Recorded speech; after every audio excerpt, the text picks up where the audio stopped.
Alright, so decided to just do a bit of a stream tonight, maybe for an hour, maybe more. We'll see. We'll see what we'll see. But for anyone who sees this after the fact, hope you're having a good, well, won't be Wednesday anymore, but rest of your week and upcoming weekend. I know Thanksgiving is, oh, next week. It's already, damn, it's very fast. Hey there, Lucas. Hey there, Aragorn. Hope you're doing well. Hey there, Chaz. Red Supra. Hello there. Nah, I don't really have any. I mean, Thanksgiving really isn't that special anymore at my old age. Not many holidays are. Yeah, Lucas, it's about that many parts. Far, far from finishing it, but having fun with the game. Bay Hobble 1, Will Ferrell number 1, MTB Productions. Hope you guys are doing well.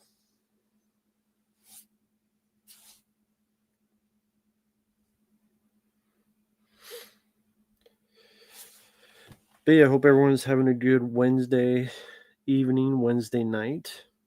Figure out we're stream for a little bit, maybe an hour, maybe more. I mean, Lucas, I've been having fun pretty much the whole time, so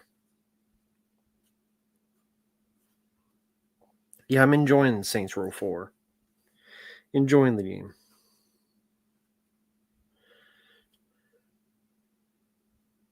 Yeah, Chaz, that's true too. Ever since pandemic, yeah. Been over a lot of things since then, to be honest. MTB, just the stuff I've been posting. I post every day, and pretty much the stuff I post is the stuff I've been seeing lately. So, again, just look at my channel and what I've posted, and that'll tell you what I've seen lately.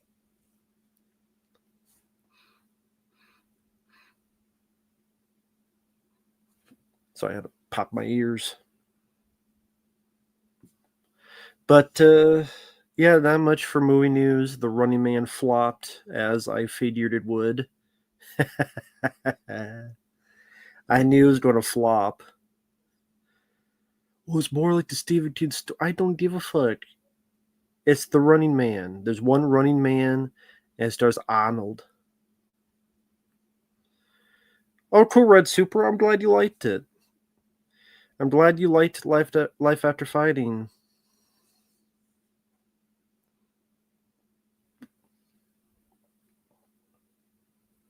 Yeah, Life After Fighting's a good one. I wish it would get a good release in the US. But yeah, I mean, you can technically get a Blu-ray, but it's overseas. But it cannot get much of a physical release here in the US, which is depressing. Considering some of the other films that get released, and I'm like, that film can't? That's pretty disappointing. Hey, Venator Syndrome. You want to try release a new film? Release Life After Fighting. That's the thing, like, with all these bullshit movies Venator Syndrome does, why don't you go for Life After Fighting? That fit with your Cynthia Rothrock, Billy Blank's movies you released. Do Life After Fighting.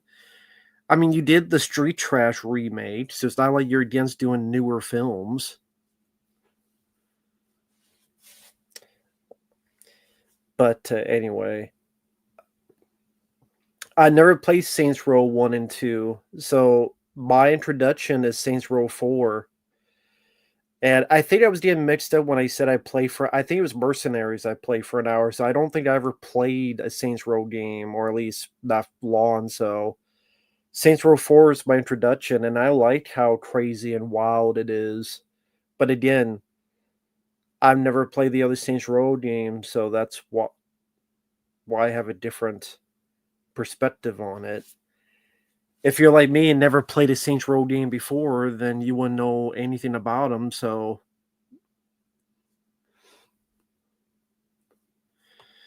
So there you go. But yeah, Pork Chop, I'm doing okay. Hope you're doing well. I'm doing okay. Premiere, I'm doing okay. Hope you're doing fine. Now, Lucas, I mean, I found an outfit already. You'll see later on. Um, what park will that be? Look that up.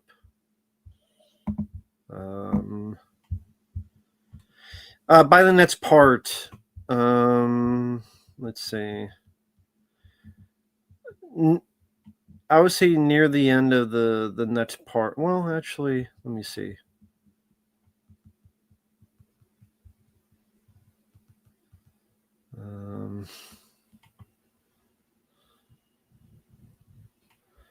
Yeah, I would say halfway through or more so in the next part, you'll see the outfit I have.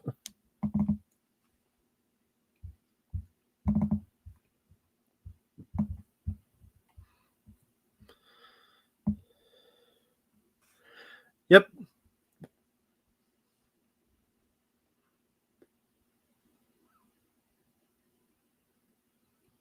Oh, that's cool, Premiere. That's cool to hear. Thank you, man. I appreciate that. The first two Saints Row games were gangster like. Well, I'm sure it was. I had never played a Saints Row game, so Saints Row 4 is my introduction, and I'm having fun so far. I got to play a level that was like Tron. I got to play a level that was just shooting spaceships. I got to play a level where I'm just wrecking shit with a rocket launcher. I can't complain about that. That it's been a fun. I think they say like a power trip, and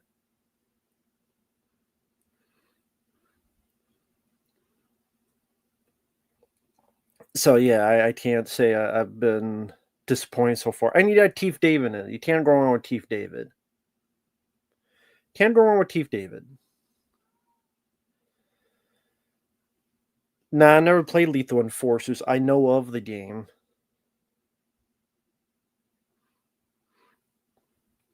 I know of the game. I remember seeing it in arcades, but I never played Lethal Enforcers. Hey there, Michael, and everyone who's come in. Hope everyone's doing well and having a good night so far this Wednesday night.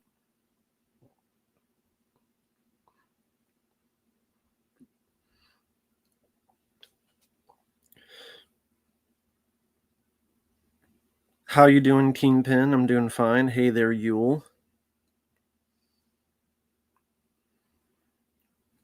I think I reviewed Midnight. Well, I don't know the review. The review may not still be up. I know at one point I reviewed Midnight Cowboy.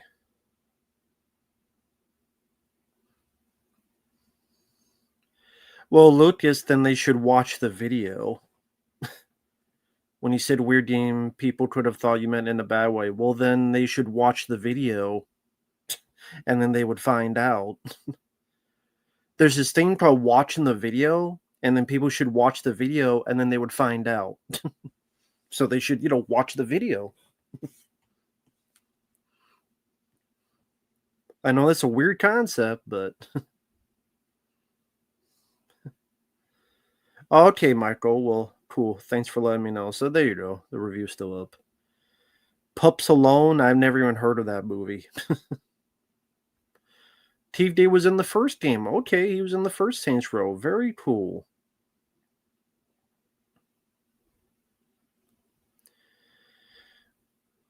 You bring up the Matrix. I don't get the connection.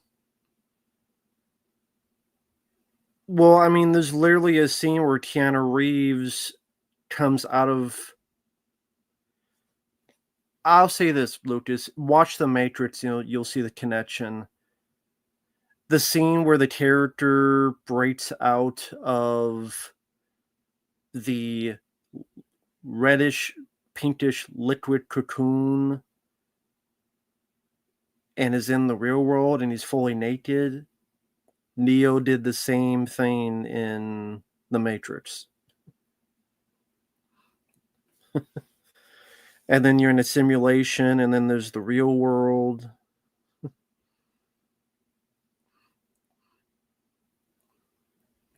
I don't know about any live streams for Thanksgiving.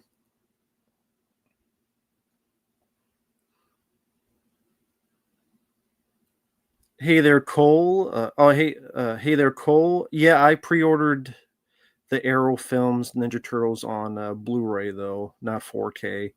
I prefer Blu-ray because 4K uh, screws up too easily. Thank you, Yule. I appreciate that, and thank you, Yule, for the Spider-Man 2 playthrough request. I appreciate that. I would say the Sprint I prefer. Jeff, I would say feel free to send in. I'm pretty backed up, but send it in anyway. I think that'd be the better way to do it.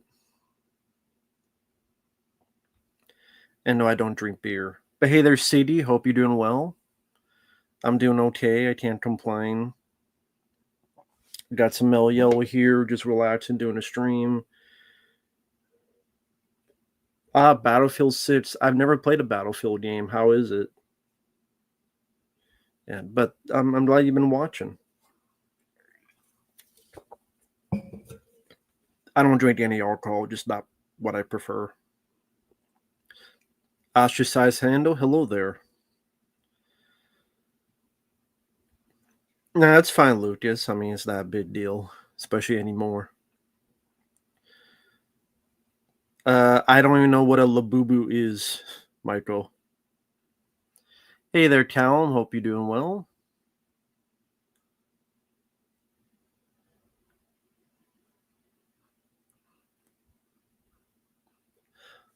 The first Spider-Man game had you follow Venom for PS1, so it would have been the first one you played because Venom is not in the second PS1 game.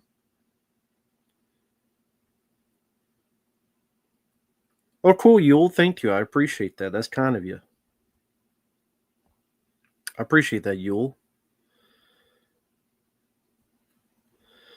Yeah, the request was not to have Canadian films on there. I didn't realize Things was a Canadian film, so yeah, it would have made the list then. But it was for non US and non Canadian when I did that worst foreign films list.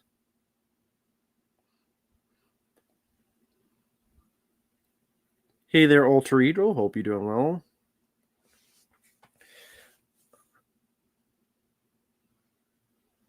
This is Danny Glover from Predator 2. This was a gift. So yeah, that's Danny Glover from Predator 2. That was a gift.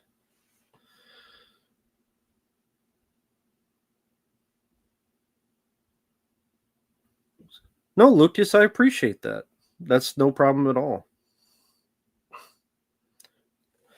Wolverine PS5 outdo in terms of what sales? No, Spider-Man will have sold more than Wolverine game. The Wolverine game looked good though. Comes out next year, so we'll see what happens.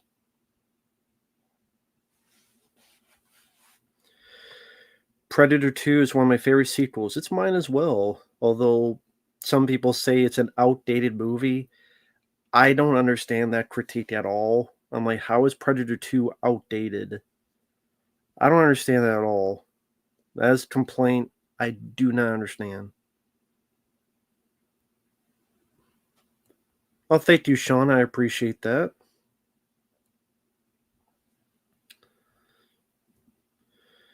General, maybe. Maybe that could be one of the lines, yeah. Up the Creek, I vaguely remember. And Samuel, I would pick True Lies.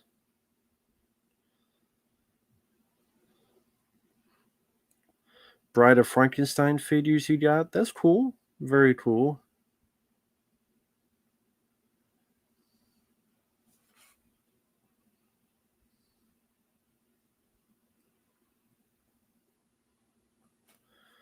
Well, that's cool, Lucas. Hope you had a good time. That's very cool to hear.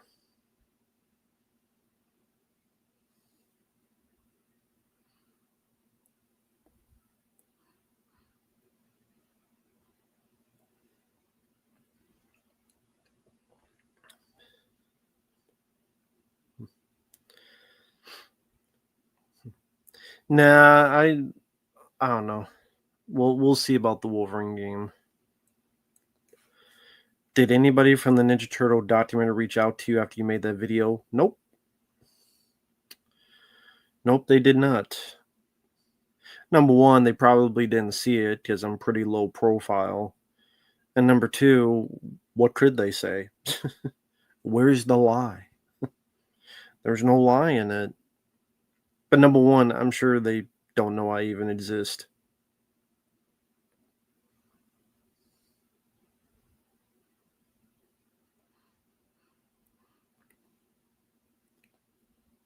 Yeah, I could have seen Daniel Stern, yeah, as the bad guy.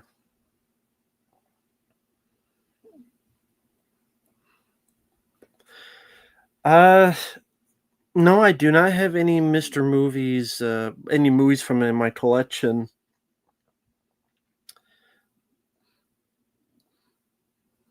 To be honest, I didn't buy a lot when they were selling because it just felt weird to buy one when we're selling out because the store's going out of business. I might have bought a few games. I forget what. You know what? I might have bought the 2007 TMNT game from Mr. Movies. I might have the case over there, but I don't remember. So,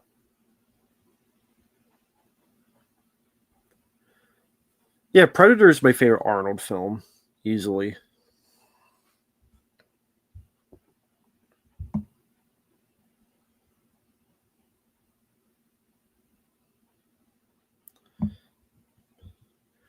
Yeah, Pork Chop Express, I see it. You don't have to keep repeating it. I see it, man. Thank you. You don't have to keep repeating it. Like no one has to repeat stuff. I do see the stuff.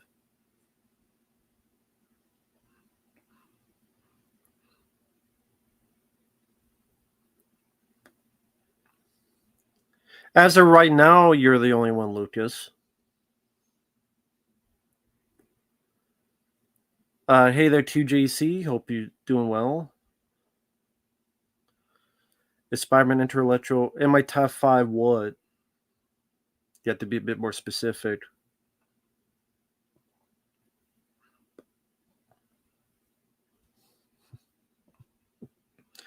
Predator 2018 is the worst. Yeah, I understand Pork Chop. Again, I'm just saying, like, I I, I could see it. You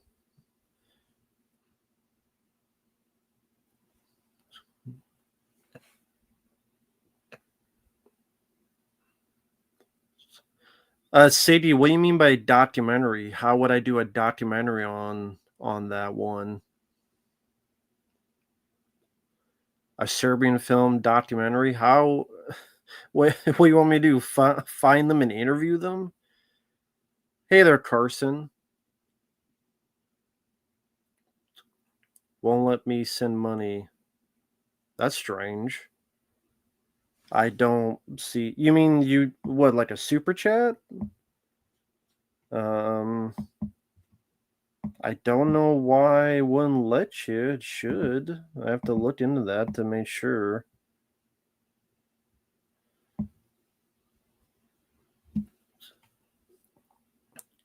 Oh, that's true too, JC. I didn't know. Well, I mean, if you want to send in the request, that's up to you, Sadie. That's up to you, man.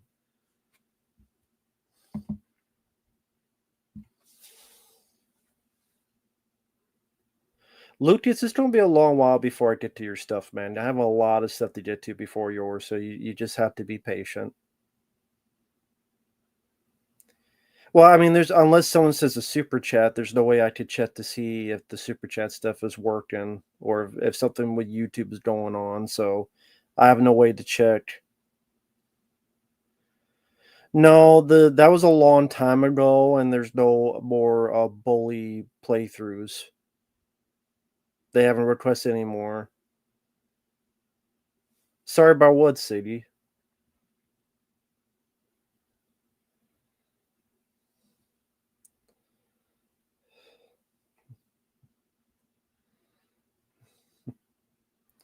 I don't know, Lucas. I'll figure out when I get to it.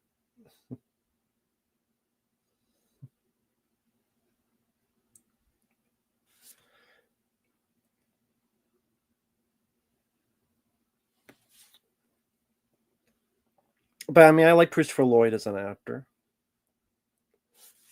Well, there you go. Okay, so well, thank you, movie guy. First off, uh, for letting me know that it is working. So I don't know why it wouldn't let Carson do it, but yeah. First off, thank you for testing it out. Now I know it does work still.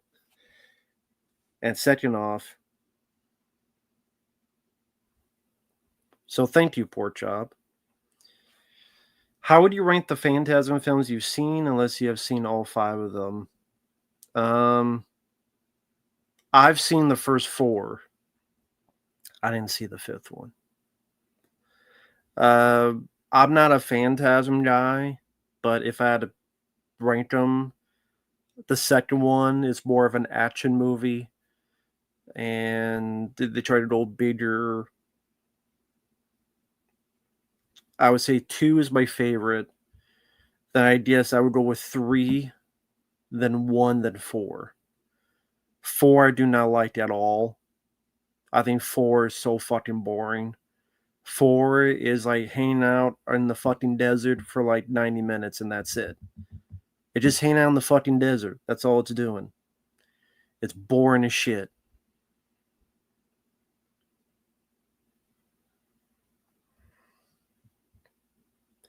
So, but 2 would be my favorite. I mean, that's you got Reggie Bannister with the shotguns and putting them together. So you have the 4-barrel shotgun. It's hard to, you know, it's hard to. That's a cool moment. That's a pretty damn cool moment. Reggie Bannister, I know he's not doing well, is in hospice, so very sorry to hear about Reggie Bannister, but that was always a cool moment in Phantasm 2, so that would be my favorite. The 4th one is boring as fuck, though, and again, I have not seen the 5th one. Thank you, Darth Gold-Dust. That's kind of you, man. Hey there, Bobby. Hope you're doing well, man. But what superhero film makes you rage the most? Rage the most. Interesting. If it's a superhero movie, Spider-Man 3 is up there. I know people like it. I will never understand it. I think that's a garbage, awful, terrible fucking movie. That would probably make me rage a lot. Spider-Man 3. Other ones that would make me rage a lot.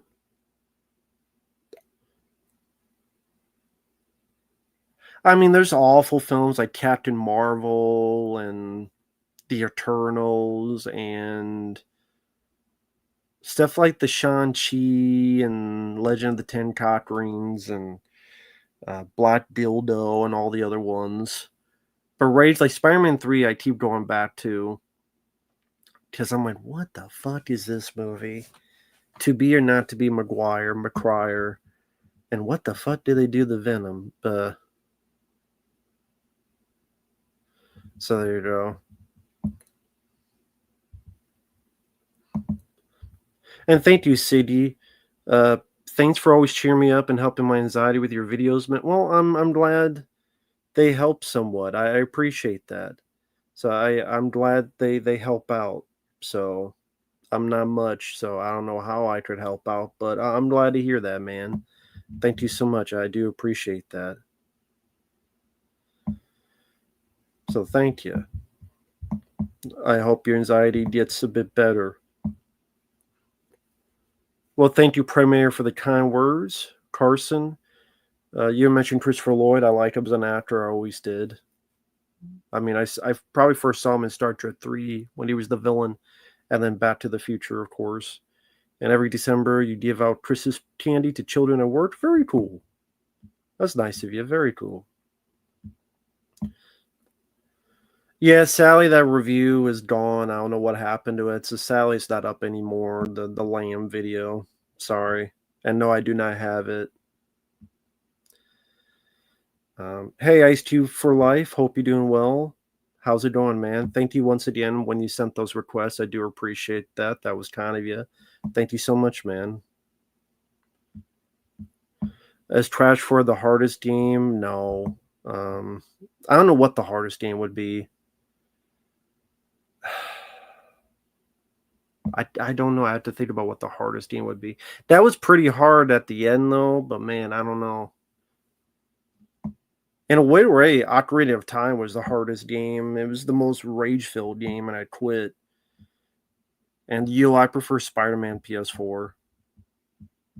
Hey there, Josh. Hope you're doing well. Well, thank you. I appreciate that. Again, you asked about Lamb. Sadly, that review is gone. I don't know what happened to it.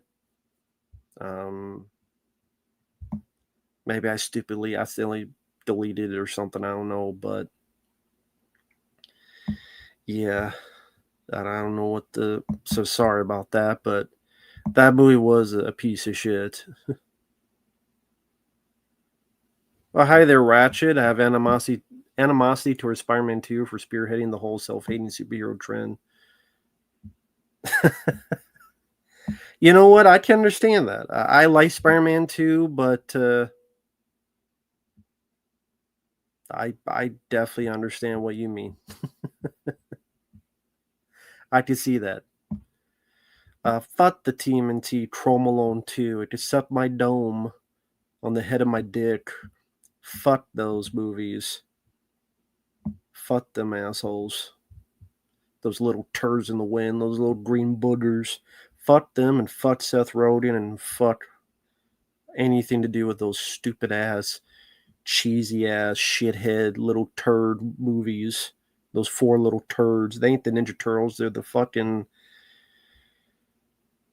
teeny tiny leprechauns. I want to stick a fucking rocket up their ass and have them fly to fucking St. Patty Parade so they could be danced on by a bunch of fucking drunk ass women after they have sex with them and puke on them and then stick them in a fucking S&M dungeon and have their way with them until they're fucking bleeding out of their goddamn eyeballs and out of their non-existent nutsacks. Fuck Mutant Mayhem, fuck those Team and T shitty films, fuck Seth Rogen, and fuck Chrome Alone 2, Suck a Dome, Get It On, fuck them.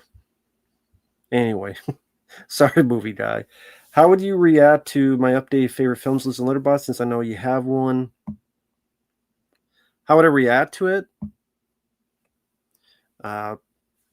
If you want to send in requests, I could do a reaction. I don't mind. If you want to send in a request to do that, you can feel free. I have to record a video on it. I don't mind. So feel free if you want to. How much for a positive Beverly Hills Cop 3 review? I ain't lying. I'm not going to lie about that shit. Fuck Beverly Hills Cop 3. The first 5 minutes is a bunch of fucking people dancing, because that's what I do when I steal cars. When I steal a bunch of fucking cars at a chop shop, I do a fucking dance routine with a bunch of fucking people. Fuck that shit.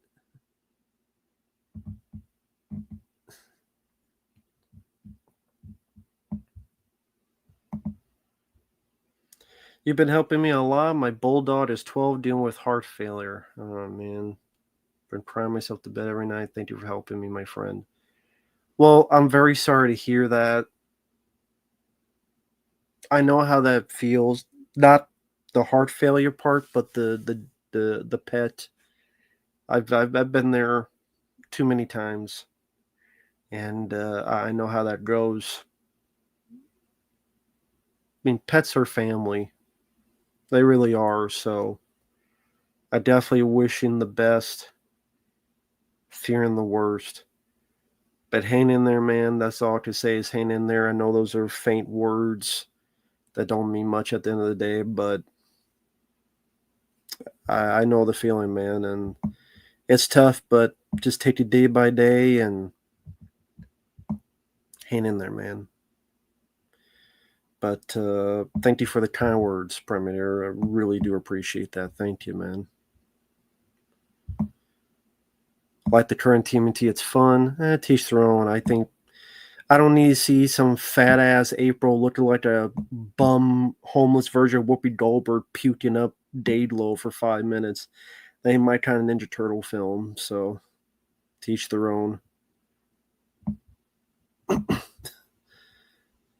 If one of the three, thank you, Lucas, I appreciate it. If one of the three villains of Spider-Man 3 had to go, who do you pick and would it help the movie with the plot if you keep it the same? Thanks for the vids. Well, thank you, number one. Um, honestly, Venom, take him out of the movie because Sam Raimi did not want to do it in the first place. He was forced to do it by the studio. And it might as well just be about Sandman and Harry Osborn because if Sam Raimi doesn't want to do Venom justice, this is not from his era of comics. He's from the much earlier era, as in Sam Raimi is a fan of those early ones more. Then would it help the film? It would help the pacing of the film, but you would still have it still has terrible writing. I mean, Harry getting amnesia, like a goddamn soap opera. Kirsten Dunst being a bitchy character. Tobey Maguire's character being an idiot, kissing women like Gwen Stacy in front of his hopeful fiance wife. Who the fuck does that? There's so many issues and problems and stupidity in that film that even that would not help. It wouldn't solve it. It could help by pacing issues, but it wouldn't solve all the problems. So, fuck that movie.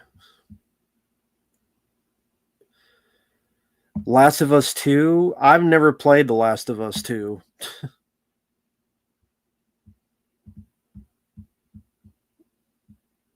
People giving their best wishes to Premiere. Thank you. That's kind of you guys to do that. Thank you, man. Tales of the TMNT Season 2 is the last season. I didn't even see the first season. Sorry to hear that, Yule. I wish Spider-Man anime series would get a complete series DVD. It got one overseas, but it doesn't in here. I actually made Deanna Letterboxd looking at the list of my favorite movies on there.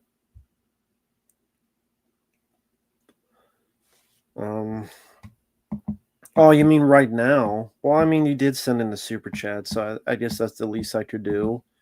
I don't know what your letterboxd is though, and it won't send links in the chat, so I don't know how I would find it. Well, I guess. I think I found it actually. So I got your list, all-time favorite films. No, it's no problem, man. You sent a super chat. That's the least I could do, man.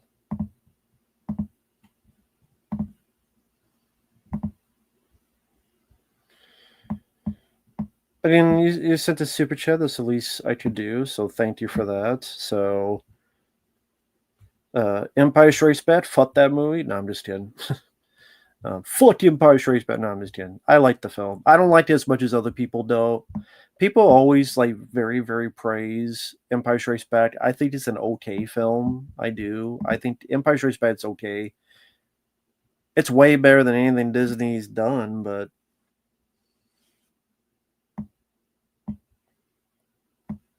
well, if someone wants to send in a request for Last of Us 2 and send me the game, then if someone wants to send me the Last of Us 2 game and then send me the request to play it, then I would play it. But I doubt that's happening. But Raiders of the Lost Ark is a classic. Return of the Jedi came out the day I was born, so I'm nostalgic for that.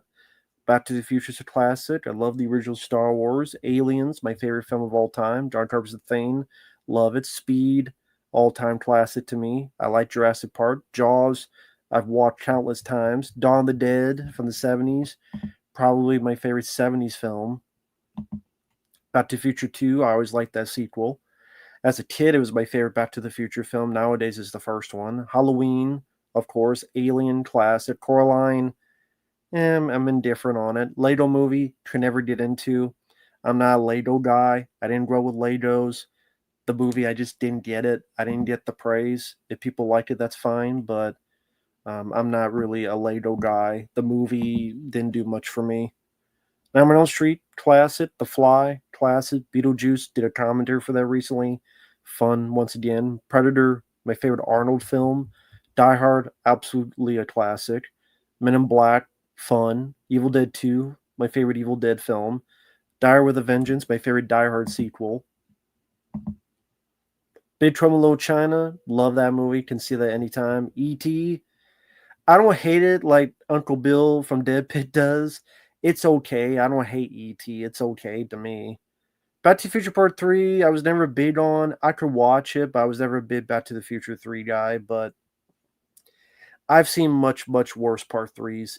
The original Evil Dead classic, the Terminator classic, Ghostbusters I love, Indiana Jones and the Last Crusade I liked, Airplane I liked, Starface, classic, Toy Story I don't mind. Love The Burbs, love Twister, love Clerks, Who Framed Roger Rabbit, Short Circuit, very cool to have that on there. Elm Street 3 and 4, very cool to have those. I love Maximum Overdrive. The fuck's going on here? I do not like the original Night of the Living Dead. I think that film did go fuck itself. I respect it, but it still go fuck itself because I don't give a shit about the movie.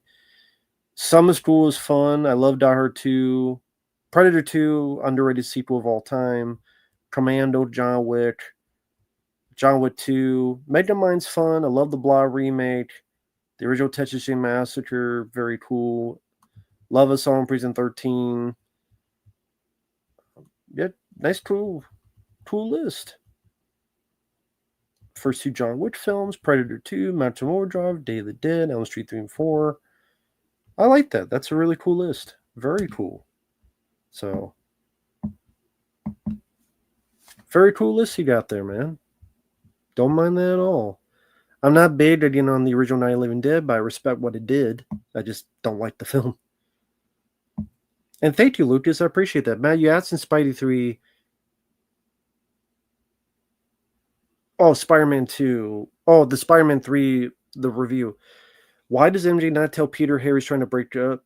My theory is she doesn't want her friends to get hurt, so she figures if she goes along, avoid problem, to help you. Well, how? Yeah, but Harry wants to kill him.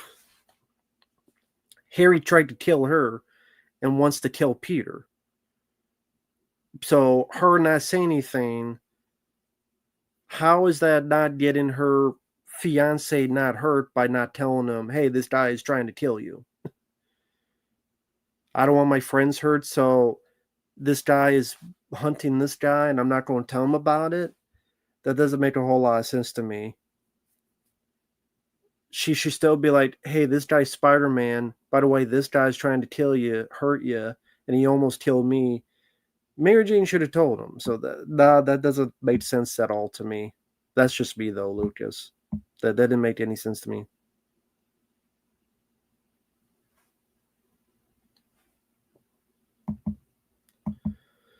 I like National Treasure. Hey there, Dante. Yeah, Boys in the Hood I like. No problem, Pork Chop.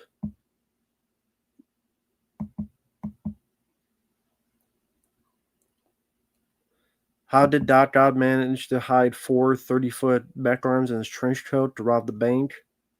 It's a very special trench coat. Harry did say if you want Peter to live, you gotta do something for me. Yeah, but at the same time, if this guy is threatening your life and threatening Peter Parker's life, Peter Parker is Spider-Man. And it's like, you know what? I'm going to tell him because he's fucking Spider-Man. And he should know this guy wants to kill your ass.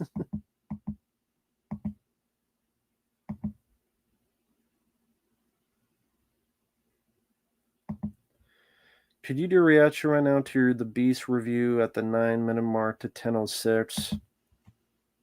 Okay, I don't watch my reviews, but you sent the super chat, so okay.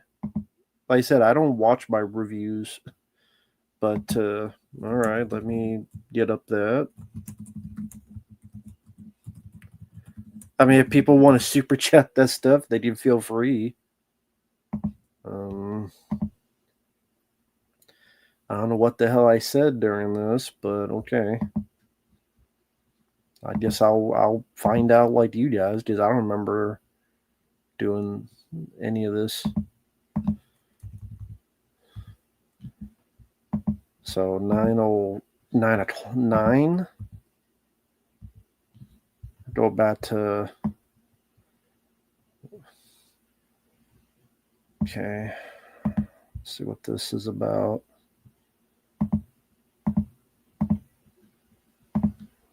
What the hell did I say here? Again, it looks like a fucking badger. It doesn't just look like a fursuit, it looks like a shitty fursuit. Hell, there are folks on fucking YouTube that do videos that have better fucking fursuits than this. And you know what? At least they're showing the fucking dicks. Hell, I'd rather watch a fursuiter fuck another fursuiter because at least it'd be short and get to the goddamn point. Yeah. You sit my ass down. I watch a fursuiter fuck another fursuiter in the ass. At least it'd be a lot shorter than this, and they'll get to the goddamn point, and then it'd be fucking over, and then I'd not waste my motherfucking time any fucking more than I already fucking have. Because a stupid fucking director makes a stupid fucking movie that's about fucking nothing. Having more fucking dreams where she's hanging in the air from a branch and her fucking feet is barely touching this beast's dick. Foot fucking the beast. While the beast, I guess, is licking her pussy, I guess. Gives it a foot job and it comes. That did happen in that movie, which I think it was on my worst list of worst foreign films. So yeah, that did all happen in that movie. So yeah.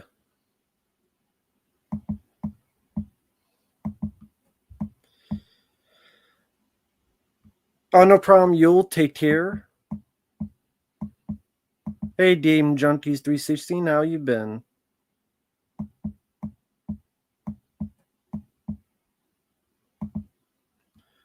Nah, I've been decaf for a while, man.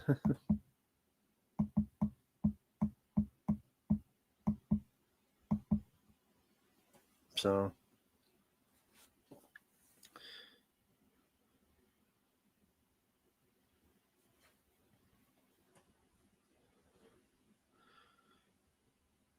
Oh, yeah, Ratchet. I haven't talked to that guy in a long time. I think you're talking about Vaughn, Vlog.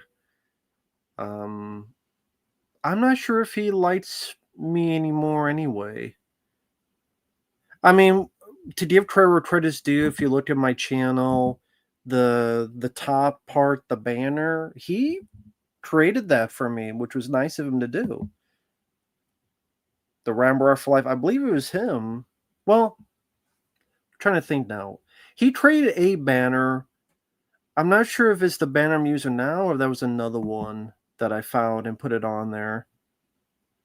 But I don't know. Either way, he still did that gesture at one point. Again, I don't know if it's the banner I'm using now. I honestly can't remember, but yeah, I don't think he likes me anymore anyway, and I don't know why.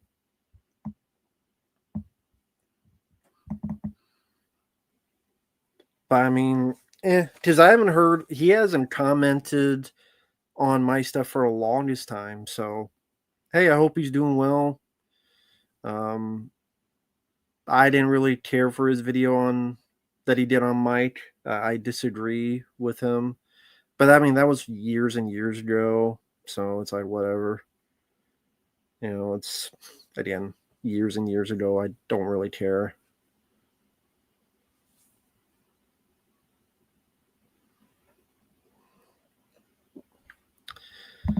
But yeah. Hey Samcro, how you doing? How's everything going for you? Just figured I'd do a little bit of a stream tonight.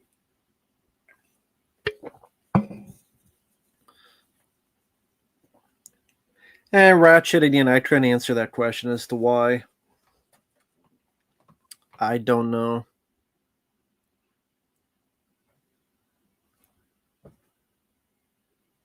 Couldn't tell you.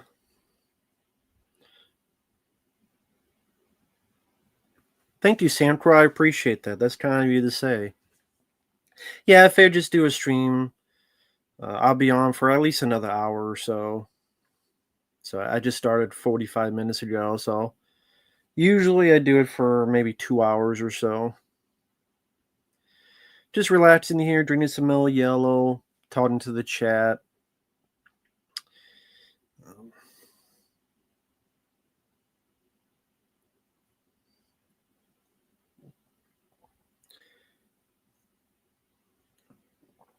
But yeah, how's everyone doing on this Wednesday night? I know I asked that before, but just for the people who just came in.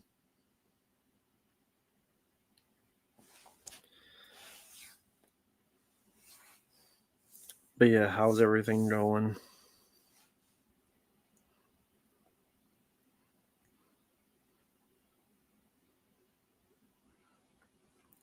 Things in Terminator 2 I would change? I don't know. I mean, I haven't really thought of that. OT, yeah, there is one thing I would change because it's a bit. It doesn't make any sense in the movie.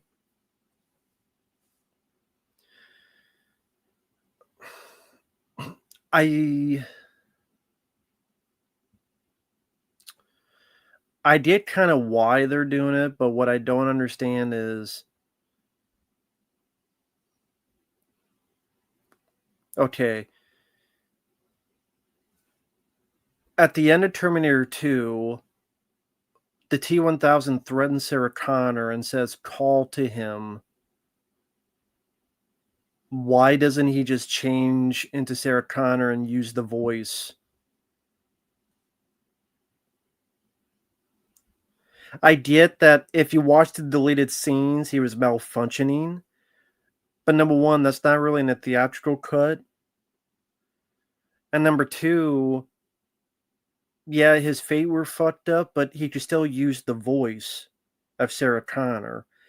And if they made it where, well, he can't use the voice anymore, then they didn't explain that. They could have explained that. So again, he could use other people's voices.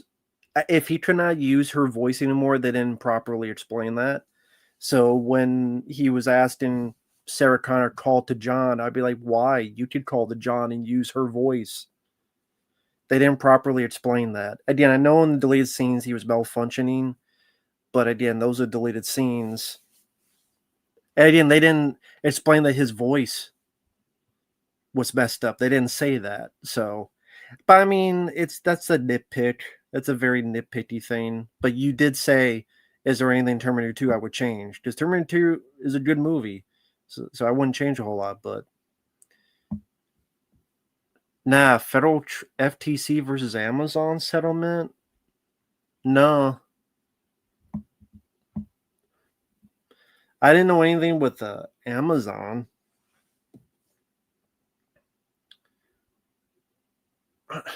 There was another thing though. I think it was a Facebook thing. I did get some money from that months ago. It was some.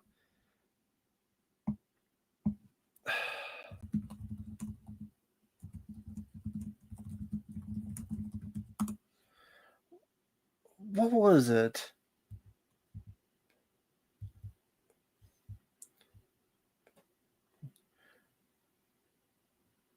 I think it was something with Facebook. Because Facebook has some data breach thing. Okay, Jat Move Johnny, are you talking about the Facebook thing or something else? Because the Facebook thing, I think I got some money too. It might have been that much, but it was something like that. I went, what the fuck is this? But yeah, the Facebook thing. Yeah, I got some of that too. I'm like, what the fuck? Okay, it's a couple extra bucks. So there you go. I mean, better than nothing.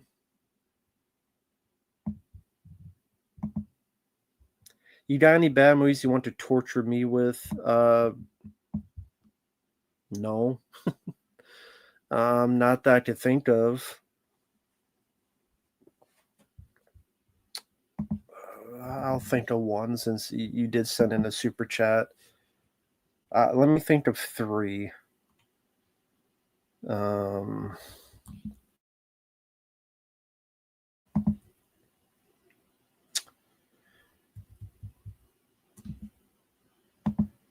okay, if you can find it, Alien Beasts from 1991.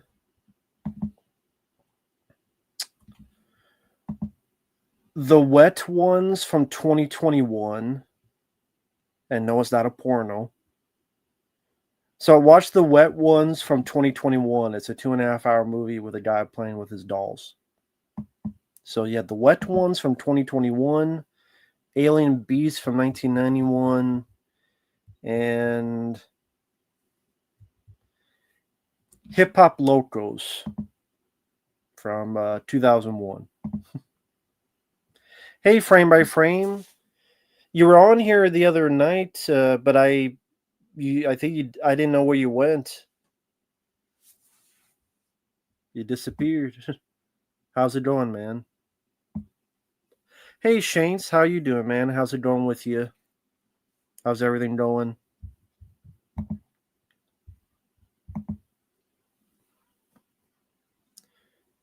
I thought you were frame by frame. Not last night, but the last time I streamed, I thought you were. Anyway, it doesn't matter. How's it going, frame by frame? How's everything going? All right, good luck with graduate college. Good luck with that. Hey, official Vaughn. Hope you're doing well. I'm doing okay. How's everything with you on this Wednesday night?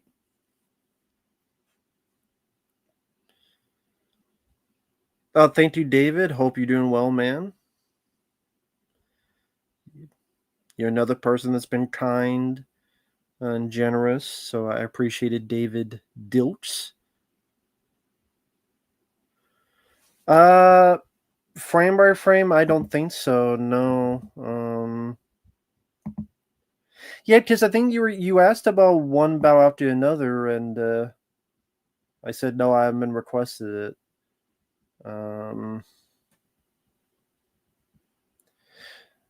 No, I think because no frame by frame because you had requested Alien Earth. Was it episode 5 and 6 or like those 2 episodes? So no new requests.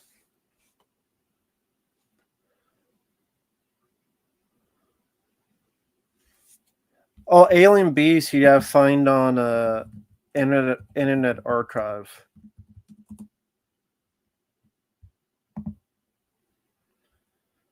Go to Google, type Alien Beast 1991, and then use tools any duration and put long 20 plus minutes.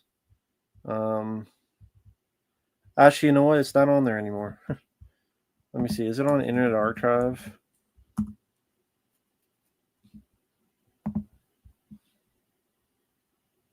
It was so bad they took it off. Okay, never mind. It was so bad they took it off, so oh well. You don't have to see it then. Tim, I'm doing okay. Hope you're doing well, man. I take notes when I do requests just because it gives me something to do. Just to keep me busy while I'm watching it so I don't, wander. My mind doesn't wander. Yeah, Shane said in him was an interesting idea that they could have done a lot more with.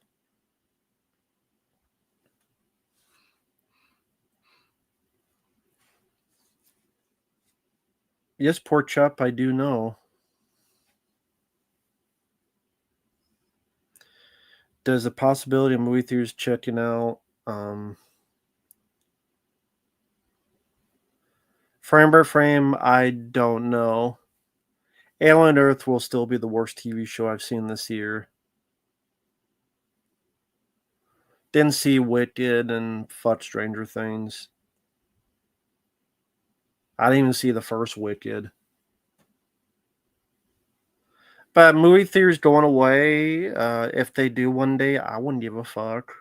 I really wouldn't.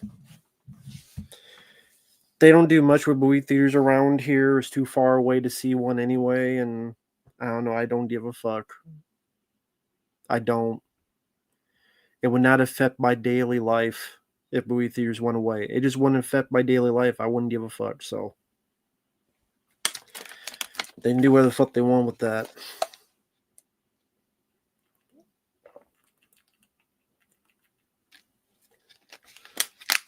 I don't give a fuck about Meet the Parents 4. Wicked probably is wickedly shitty, yeah. Sounds like it. People fapping over fucking Wizard of Oz musical shit. I barely remember Copycat. Vanilla Sky, I thought I reviewed that. Maybe I didn't. Frankenstein, didn't see it. Hey there, Dins. How's it going? I don't like the Godfather film, so I don't give a fuck. The original Wizard of Oz is classic.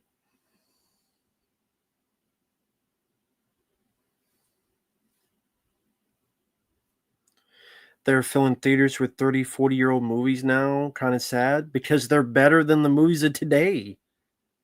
That tells you everything. Jaws was one of the bigger hits of the summer. Sorry, people are not going to watch the new shitty looking Running Man movie that flopped. I knew it would flop. I knew the Running Man, the new one, would flop, and then it flopped. I could have told you it was going to flop. I said it was going to flop. People don't listen to me. No one has requested Wicked. But I told you it was going to flop. I knew the Running Man was going to flop.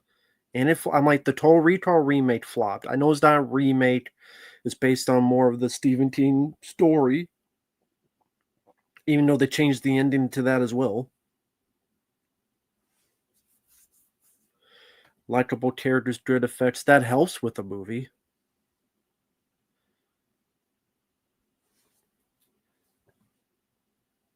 $140 million worldwide is not good for Predator Badlands Predator. The film cost over $100 million. That would mean they would have to make over 200 maybe to break even. So 140 million worldwide when it's dying down now, the box office, that is not good. They spent too much money. Predator Badlands is a flop. I don't care how the news sites cycle it. Predator Badlands is a flop. The movie costs over $100 million. It costs way too much money. And no, I've never. What? No, I have not seen Wicked, folks.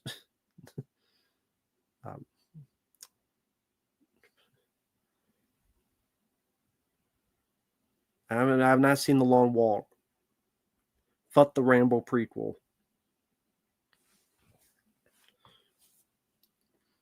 But yeah, Predator Badlands is a flop. Tron Ares I did not see in theaters. And fuck that movie. That movie sucked too. Predator Badlands I haven't seen, but it looks like dog shit.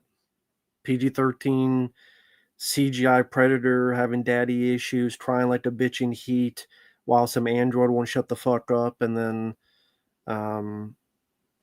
some other bullshit, you know. The mommy is the bigger threat. I don't give a fuck. Does she put out? Does she suck dick well?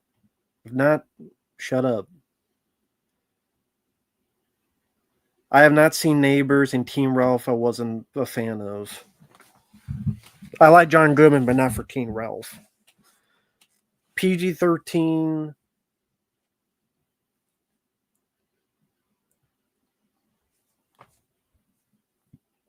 Badlands is better than The Predator. I mean, a fucking fart would be better than The Predator, so that's not saying much to me. If people like the film, fine. Predator Balance just looks like shit to me. Again, it's PG-13 CGI Predator fighting creatures that seem straight out of a Star Wars TV show, while some android seems like she won't shut the fuck up, and a Predator crying and talking about his feelings. That's not for me. I mean, that ain't my kind of shit.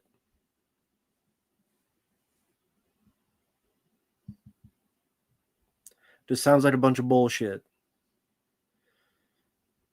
Has a lot of action. If it's shitty CGI action, like a crappy Star Wars TV show, that don't mean squat.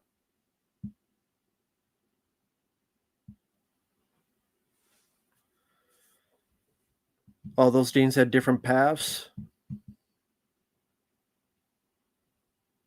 I don't know. A lot of people say it's better than Predator 2. That's what I've been seeing.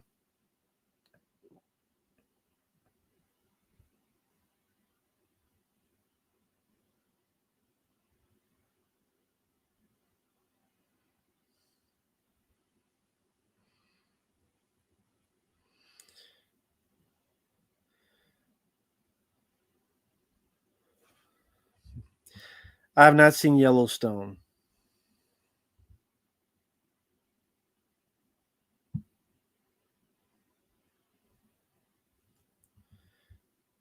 Yellowstone. Fuck Yellowstone. How about that? No, actually, that's not kidding. I've heard good things about Yellowstone. I'm just kidding, folks. I've heard good things about Yellowstone. I have just not seen the film.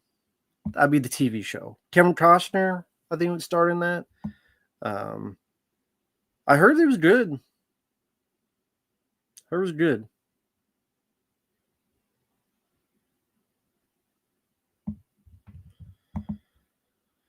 In Predator Balance, there's not a single human death, only androids from the alien. Well, yeah, it's PG-13. They gotta keep it PG-13.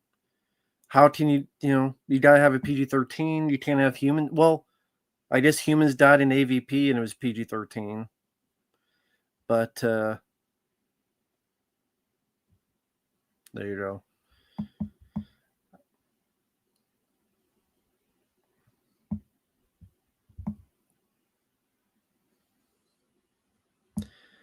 I don't think these do Alien Predator films. And thank you, Frame by Frame. I appreciate that. Thank you for the super chat. Thank you so much. That's kind of you, Frame by Frame. And again, good luck with college. Are you studying for something specific, or I mean, if you don't have to say if you don't want to. I don't think these new Alien Predator films are made for our generation. Well, I know that. I've reviewed the first season of Fallout. That's on the channel. Well, I did not see the last episode because I didn't get requested it, but was it 7 or 8 episodes? I saw the first batch. I liked it. A lot of people hated the Fallout TV show, but I've never played a Fallout game, so maybe that's why. I've never played a Fallout game. Oh yeah, you can have a lot of blood, just don't have it red. Exactly.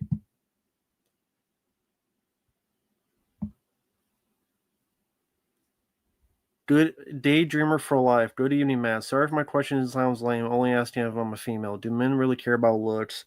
If they do, what do you do if you're below average? There's a lot of below average guys. So, if they have that much a problem with you, fuck them. Well, not literally, but I mean, like, well, I mean, unless you want to literally, because that's your prerogative. But there are men that do care about looks. I don't, because I have no room to talk. I mean, with this face, I don't have room to talk about looks. Personality, I would say personality, friendliness, if they're judgmental or not. I mean, that's more appealing to me. Do looks help? Sure, I'd be lying if I said it didn't, but at the same time, beauty is different for every person, so you never know. And again,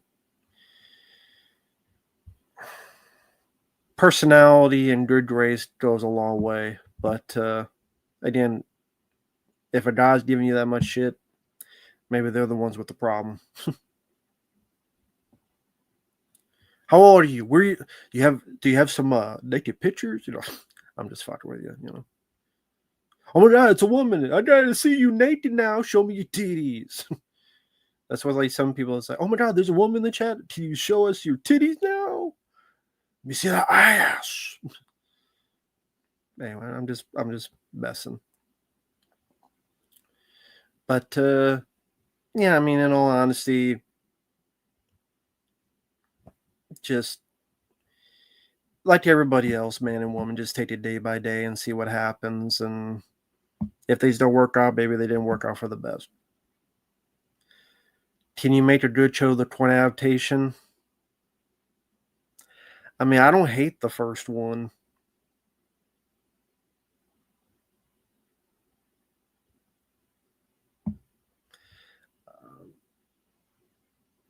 Marco, thanks. I appreciate it. No problem.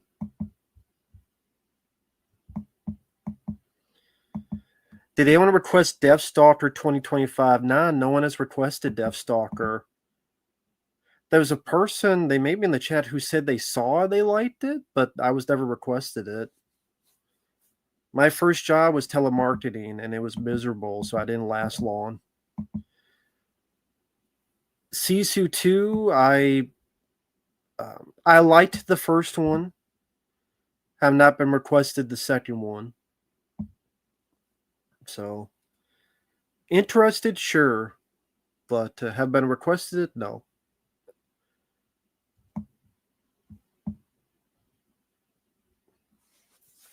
My favorite Eddie Murphy films: The Golden Child, Beverly Hills Cop, and 48 Hours.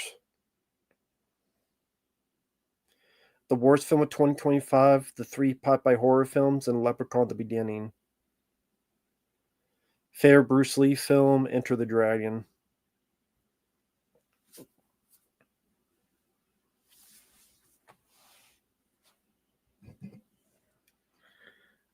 Nah, I can't remember the first movie I got for Christmas. That's so long ago, I couldn't remember that.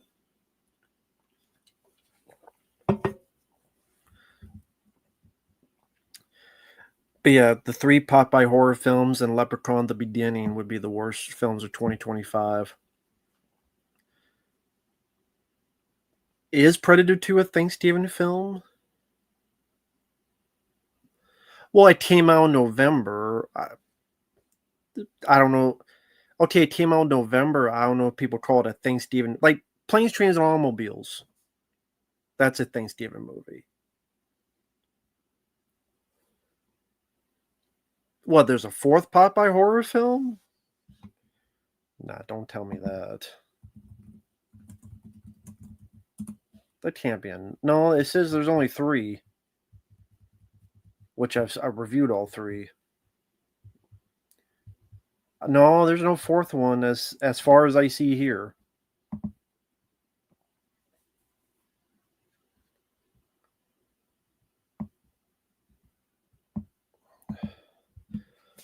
Playdate? I've never seen Playdate. Where would you rank Spidey 2 PS1 among the other Spidey games you played so far?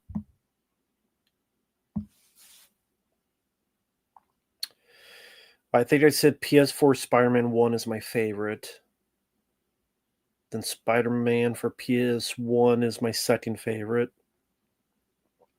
So the one for PS4 is from my favorite. The one for PS1 is my second favorite.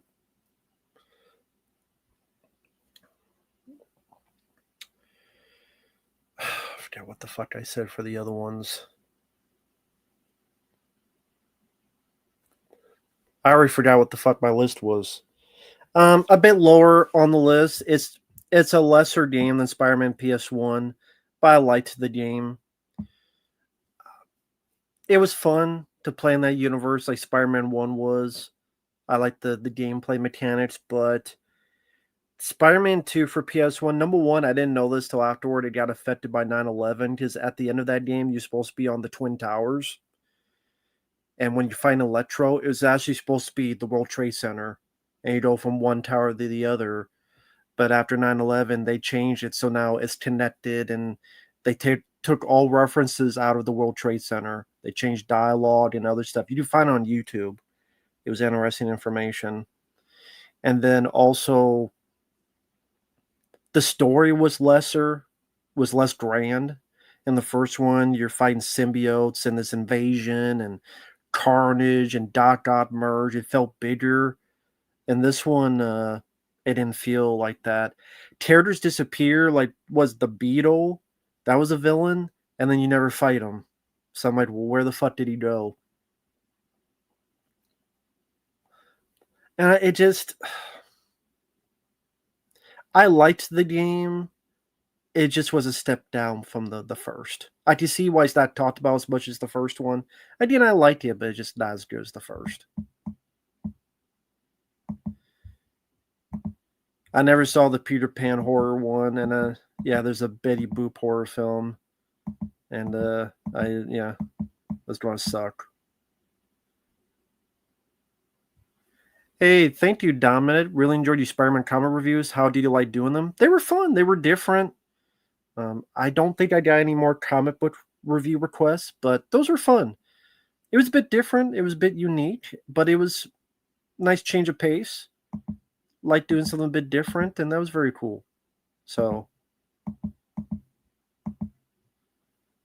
X-Ray Punch. Can't wait until Little Rascals, the horror movie. Yeah, Little Bastards. But how's it going, X-Ray Punch? How you been, man? Thank you so much once again. I know you're going through things, but whenever you do get a chance, I hope you enjoyed the Disaster Report playthrough and the Sound Hill 3 playthrough, but thank you for that. Back in the day, I read comics. I don't read them anymore, but I read some Spider-Man, Preacher. I got the Preacher comic collection up there, some of the older Ninja Turtle comics. I have them in the closet over here. I have some up here, especially the Preacher comics. I'd show them, but I don't know if people would give a fuck. Yeah, I probably like F1 more.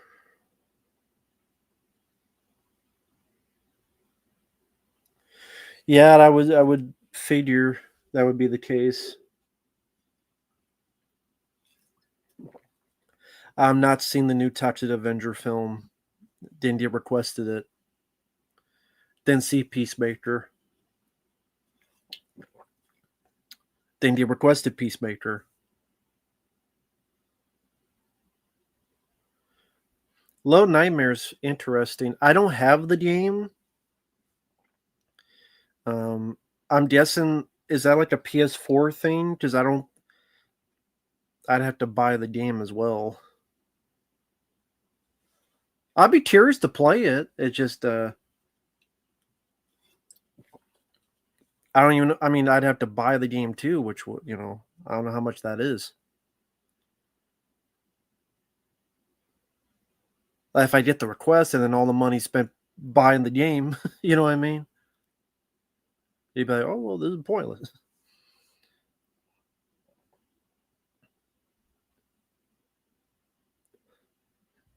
But yeah, never played a Little Nightmares game. I've heard of them.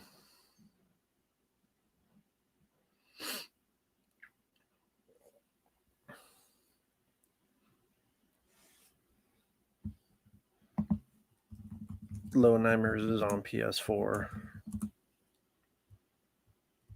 Little Nightmares 1 and 2 for $40. Jesus. Well, I mean, it's for 2 games, I guess. To be fair.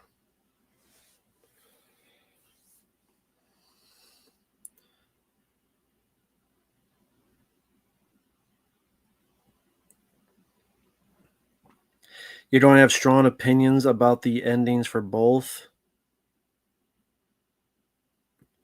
Okay, I don't know if that's a good thing or a bad thing.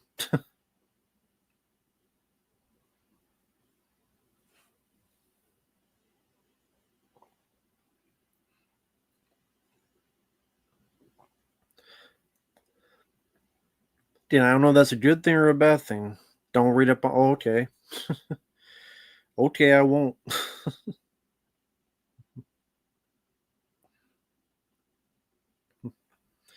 But Metroid Punch, I don't own the games though. I don't have the games. See, with PS3, PS2, I could just mod it, put it on the modded system, but I don't have those games. Like PS2, PS3, I could put any game onto there, which is so that I could technically play any PS2, PS3 game, but I don't have those PS4 games.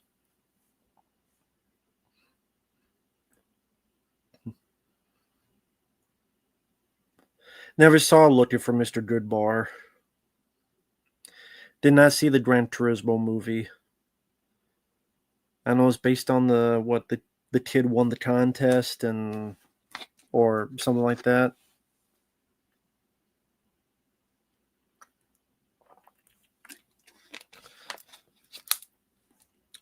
Okay, cool. Yeah, I could play those because if this is on PS2, I think they're on there. Even now, I could put them on there. Haunting Grounds.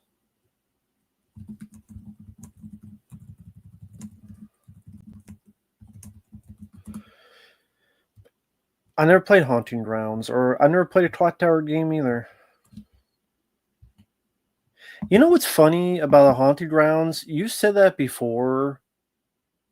I keep getting confused with this game I've heard of, but I never played, called Echo Night Beyond, and I don't know why. Because apparently these are two completely different games, but I don't know why I keep getting confused. But Echo Night Beyond, I remember vaguely playing it for a little bit. I like to go back and play the whole thing. I think it's a first-person horror game. You're on like a space station. You're on the moon, and there's like ghosts and stuff.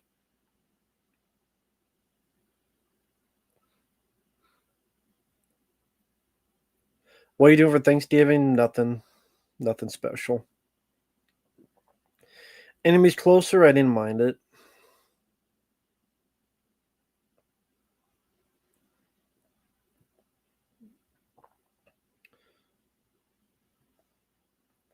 Yeah, I've seen Only the Lonely. It's there.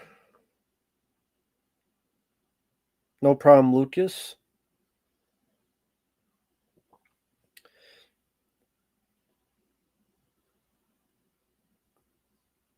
Any Thanksgiving movie reviews coming on your channel? Haven't been requesting. I mean, there's not a lot of Thanksgiving movies, but haven't been requesting any. Will there be a Friday Night Lives on Thanksgiving week? I think so, because I mean, Thanksgiving's on a Thursday, so people will celebrate on Thursday. On Friday,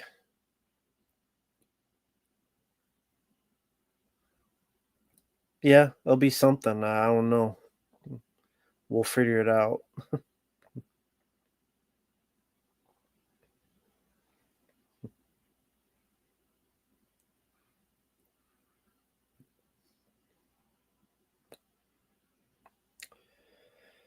But yeah, there's not a lot of quote Thanksgiving movies out there.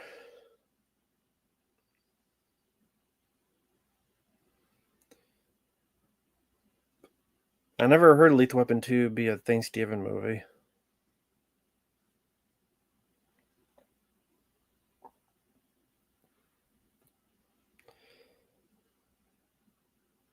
Well, yeah, planes, trains, and automobiles, and things. Yeah, well, of course, Thanksgiving. Yeah, I kind of figured that. Yeah, I've seen Delirious. It was kind of disappointing. Thought it would be a lot better.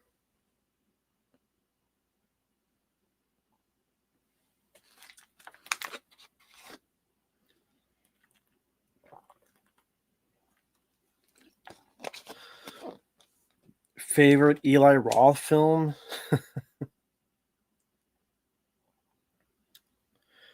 Death Wish. I actually don't mind his Death Wish movie with Bruce Willis. I didn't mind that film, and I like Thanksgiving. So I would say Death Wish and Thanksgiving are his better movies, in my opinion. And Hostel, I like the third act. I actually like the third act of Hostel. I think the third act is fun. Then Hostel 2 was just shit.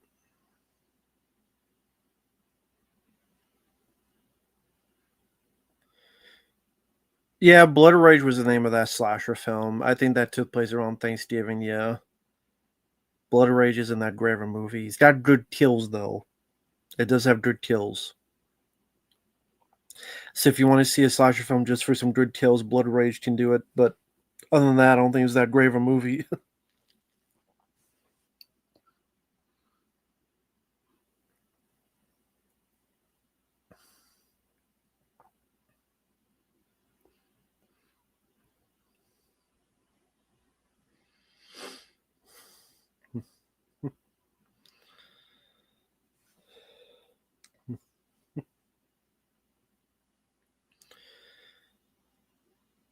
Well, I mean, yeah, I'm sure you do find just a trailer of Blood Rage, or probably just see a kill count, and you get the only decent things about it. Um, Predator 2 poster recalled. I don't think I saw that one.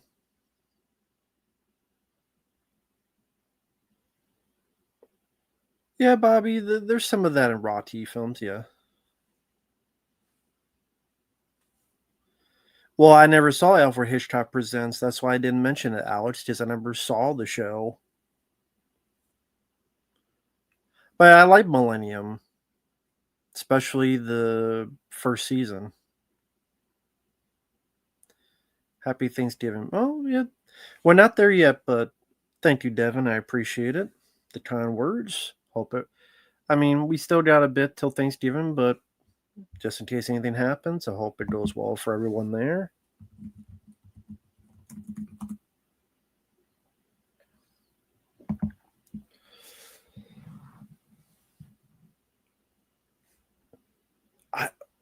I don't mind. I don't remember the '89 film Millennium, other than Chris Christopherson was in it. Hey, do you mind? That's my sister. Finish the quote. Well, fuck your sister. I mean, I don't know. Well, I fucked your sister last night. Or, hey, that's my sister. Did you fuck her too?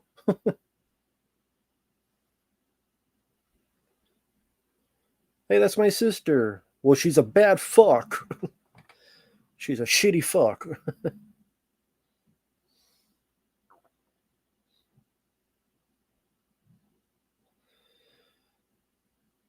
Not surprised Running Man remake flopped. I'm not surprised. Yeah, I told people. Just like I knew Matrix 4 would flop. And then people, you're just a hater. No, I'm being realistic. Matrix 4 was going to flop and was going to be bad. And I told people that. And then I'm like, yeah, look what happened. Like Tron Ares is going to flop. And it flopped. Running Man's going to flop. And it flopped. Predator Badlands is flopping. Predator Badlands is not being a hit, despite what some news articles want to say. It just ain't happening, folks. I'm sorry. There it goes. So you don't have a glare there. No, do over there. Get rid of that glare. There we go.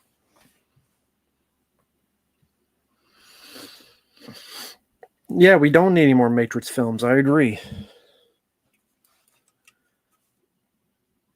Nah, I didn't know it. There was a documentary, Age of Disclosure. No, I don't know anything about it.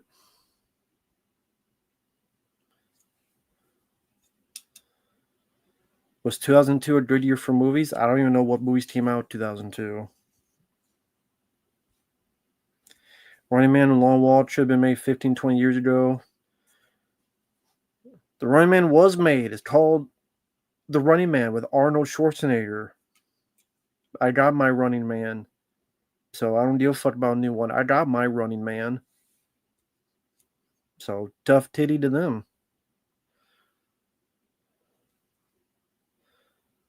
Yeah, Glenn Powell's not a leading man.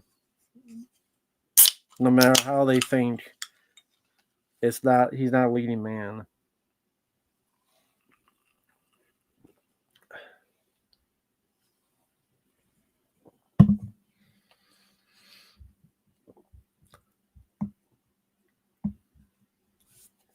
You really predict when a movie's going to bomb, don't you? No, not all the time. It's just some of them are obvious.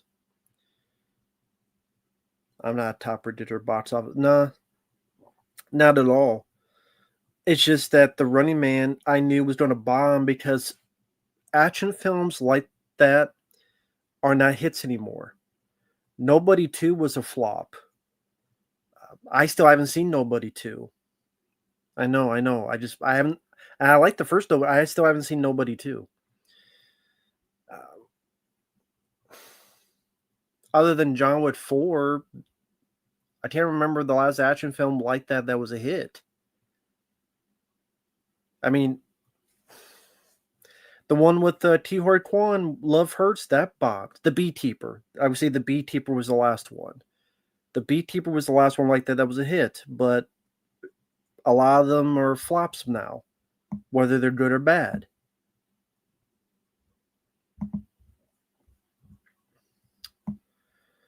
So I just, like, this is going to flop. Edgar Wright film, his last one flopped. The Running Man. There's people like me that don't want to see it because they like the original, or people nowadays don't know what the fuck The Running Man is, so they won't go see you for that. Glenn Powell is not a guy that gets butts in the theaters.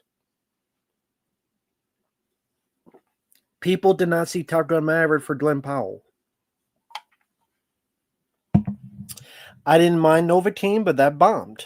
That didn't do well. Hey there, Foz. Hope you're doing well, man. How's it going?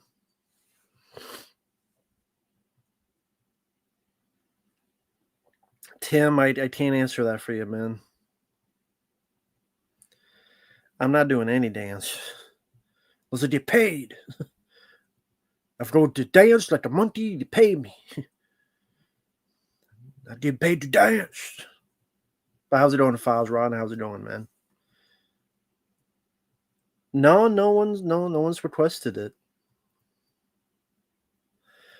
But what I was saying before I get off the subject, The Running Man was never going to be a hit. Either people like me didn't want to see it because I got by Running Man at home, or newer people don't know The Running Man, or they think, oh, it's some cheesy, dumb movie, and they call it that, and then they don't want to see it. Glenn Powell, who was in Top Gun Maverick, he starred in Twisters, the sequel to Twister. Do you remember there's a sequel to Twister called Twisters? Some may have already forgotten. Yes, there was a sequel called Twisters. Do you remember that movie? I did. It was a pretty forgettable fucking movie.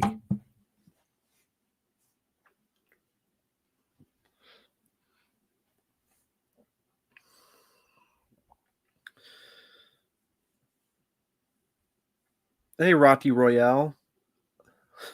Okay, Discord, what kind of top dollar? I vaguely remember the video game for the Running Man. Wasn't it for like the Amiga or something? Well, Glenn Powell, it's like, remember Taylor Kish? If you don't, he was in John Carter. He was in Battleship. They tried to make him a star. It didn't take. Even Tom Holland, if you don't have him in Spider-Man, he did that film with Daisy Ridley. It flopped. He did Uncharted. That film sucked ass. Okay, maybe it was Commodore.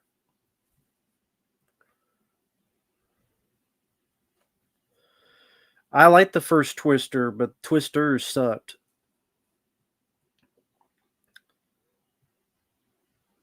The Prize of Peril. I haven't seen that one. I have to give it a look one day.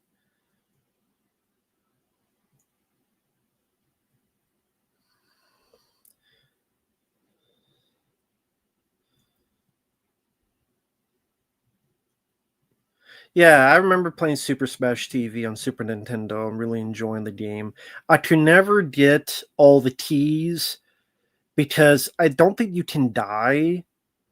Yeah, I collect all the keys to get to the bonus room. I could never get that. I remember beating the game, but I could never not die where I could have all the keys and then get to the fucking special room. Because, yeah, I forget how many keys you need. I mean, I think you lose them if you die.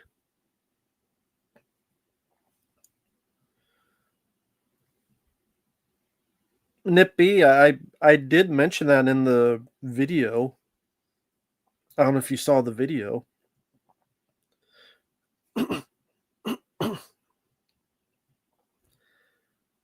I never heard of a red heat game.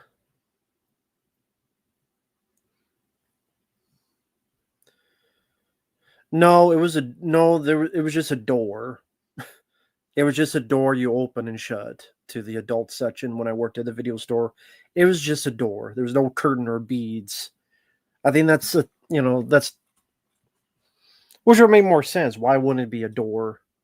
Because if little kids, they'd have to actually open the door as a bit heavier door. That way, kids are just not running in and out of it. But a door would make sense. So no, there was no. So it was an actual door.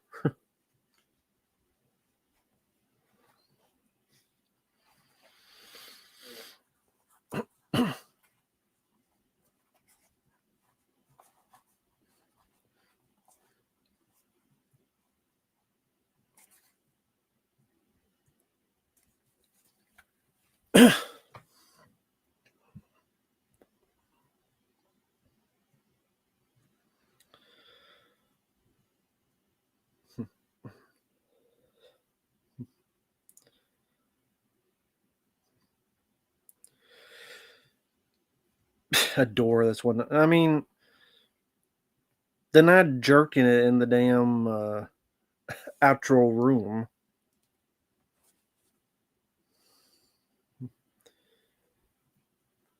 Because it wasn't like it was just one room with a light, and it was there was a whole lot of weirdness with that either, other than that one guy I mentioned in the video. Sam Crow, I would choose Predator 2. Yeah, Sam Worthington. They tried Clash of the Titans, which was a hit, and then you had Wrath of the Titans, and you had a few other films, and they didn't quite work out for him.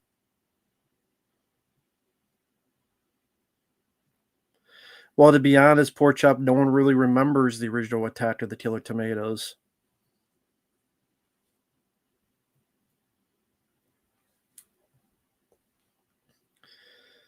I don't have a favorite Biggie Smalls song. Sam Worthington, I don't mind him as an actor. He's okay. But it's not like I follow his work. But they do that a lot. They find a guy who they think could be a star, then they push him to the moon, and then people reject it, and then rinse and repeat. That happens all the time. That happens a lot. If I type, let's say 2021 films,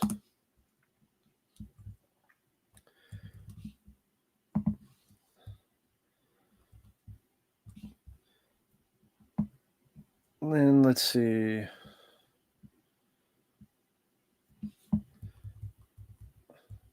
Trying to think of, like some actual actors I recognize.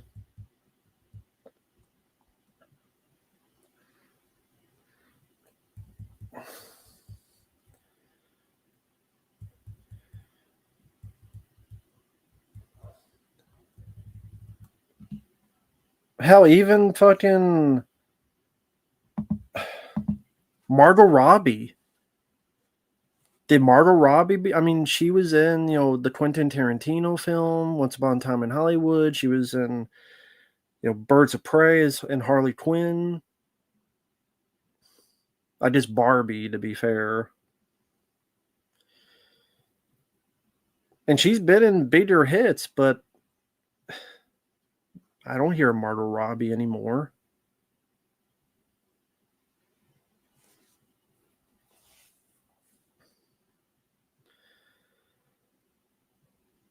The last good Steven Seagal film, I don't know, Urban Justice? Maybe. Probably Urban Justice. Babylon, didn't see Babylon, and I don't think anyone remembers Babylon.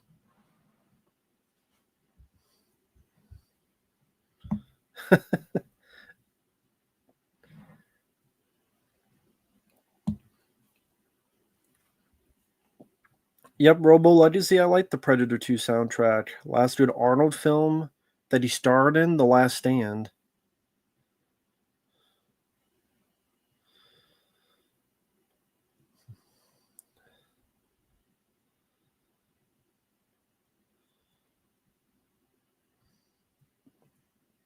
Yeah, Chaz, I don't know what film that would have been.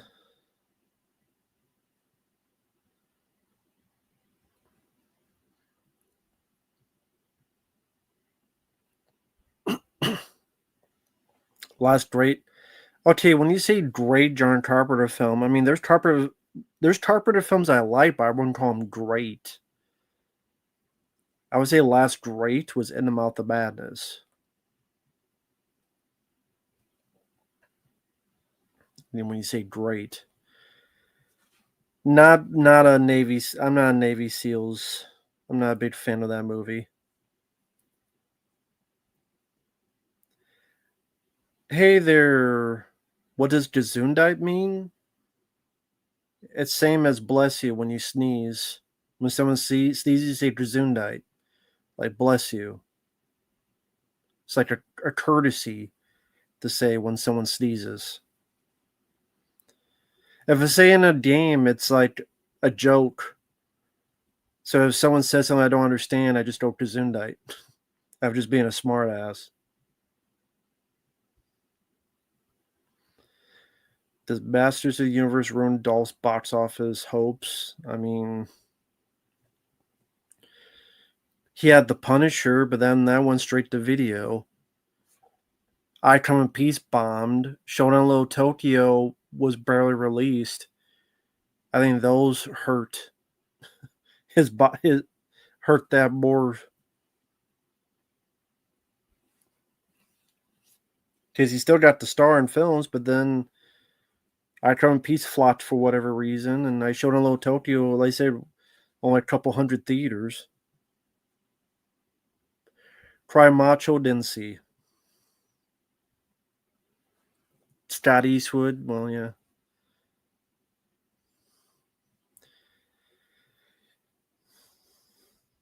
Wasn't he in that Stallone film, Alarum? Who gives a fuck about that movie?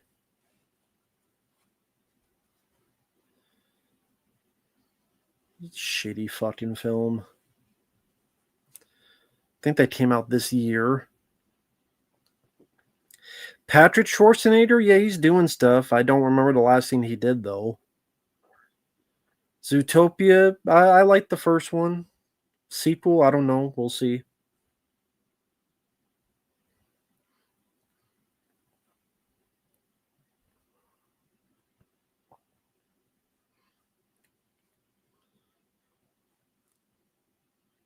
Oh, hey there, Martino. Doing well. How are you doing? Yeah, I've seen Heavy Metal. It's a good movie. No, neither of them were his Jammerall. Men of War didn't go into theaters in the U.S. Went straight to video in the U.S. One Piece, never seen. Live action one, nope.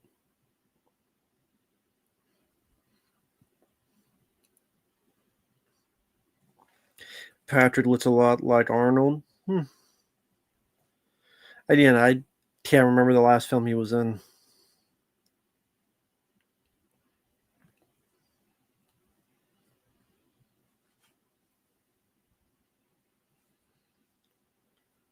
Career opportunities, it's okay.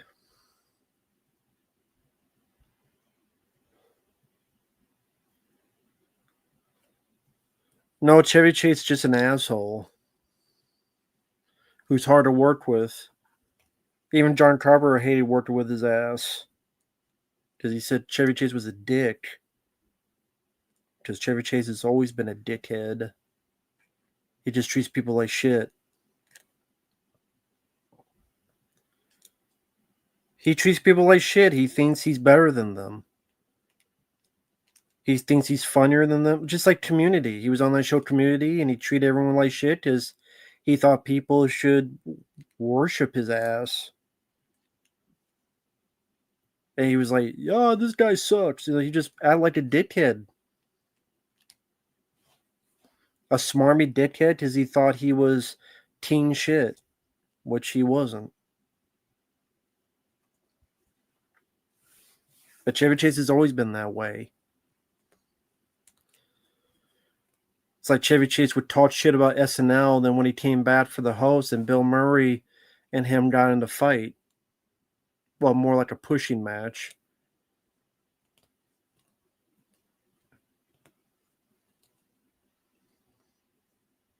Which is ironic since Bill Murray's been known to be a dickhead too.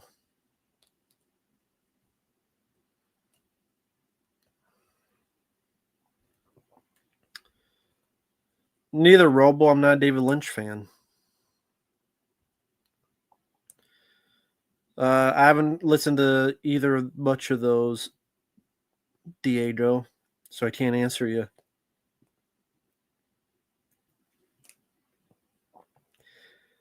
Patrick has mainly been in TV shows, White Lotus, Gen V, and The Staircase. Okay, I've never heard of any of those shows.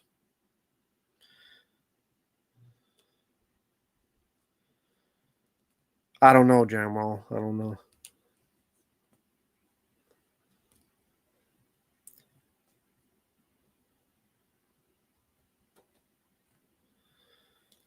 David Lynch would have not given a fuck about Goosebumps. Like, David Lynch is that type of guy that would have said Goosebumps is stupid. That's how he would have put it.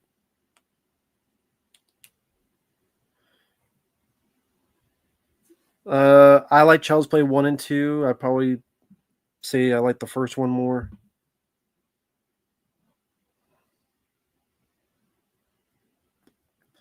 I know Bill Murray's a jerkwad. Treated Harold Ramis like shit.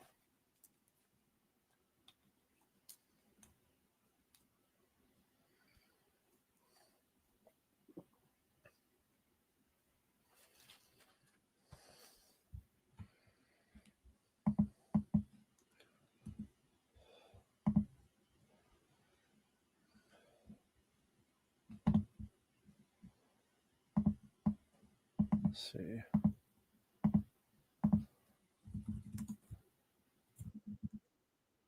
Oh, fucking ads.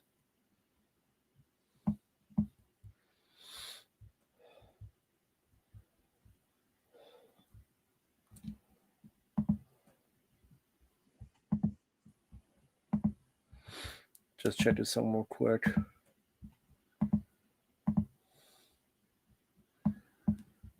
Seems to be a growing trend in Hollywood now where there's a lot of prominent product placement. It's a partnership between the companies and the film. The companies will put their product prominently in the film, and the film will receive budget support as a result of advertising. How do you, as a filmmaker, feel about this growing trend? Bullshit. That's how I feel. Total fucking bullshit.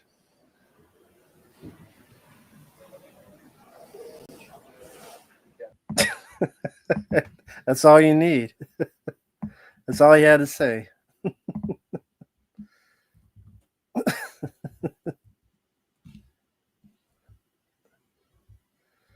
Yeah, that's all you had to see.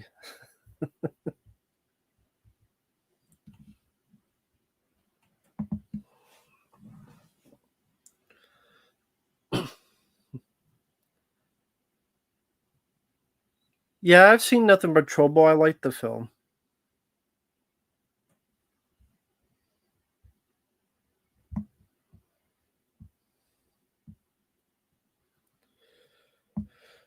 Well, I mean, Will Ferrell, number one, if you look online, you can find people that have edited a Planes, Trains, Automobiles with all the deleted scenes put back in. Honestly, they were deleted for a good reason. I think it affects the pacing. And I've seen it once, and again, it's interesting to see the deleted scenes, but they were deleted for a reason. And so, honestly, the theatrical cut is better.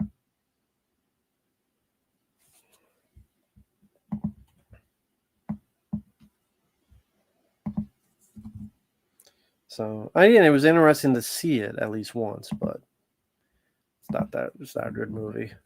I mean, it's not a good cut of the movie. It was edited for a reason.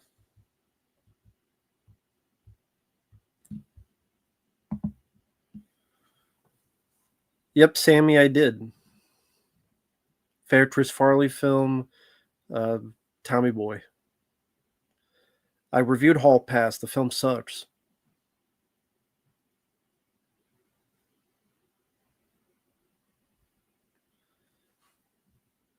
That's cool, Bronson. Hope you're doing well, man.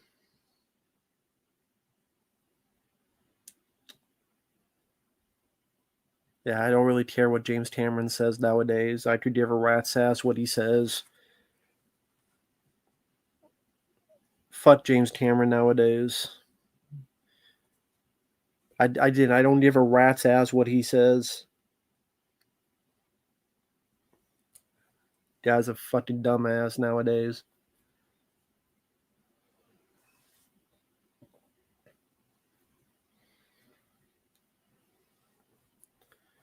No, it's fine, Premier. I'm just saying I don't. Like I said, I don't give a fuck what James Cameron says nowadays. Yeah, Jimmy Tammy. Exactly as I call him, Jimmy Tammy. I like Mimic. I don't need a 4K of it.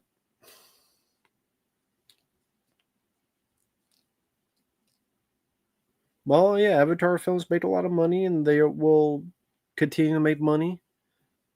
And yeah, no one will talk about them.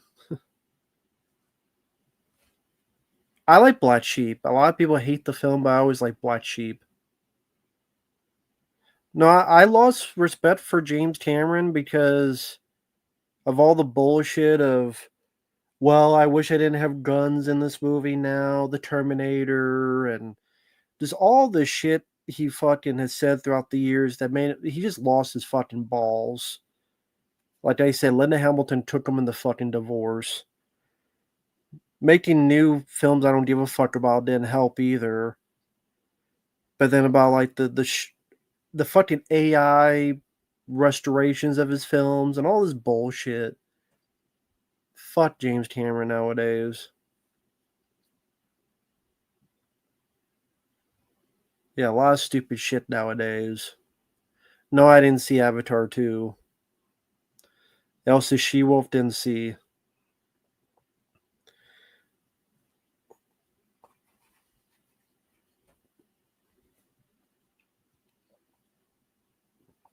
They replaced the guns with fucking tasers. I haven't listened to much Radiohead, so I don't have much of an opinion.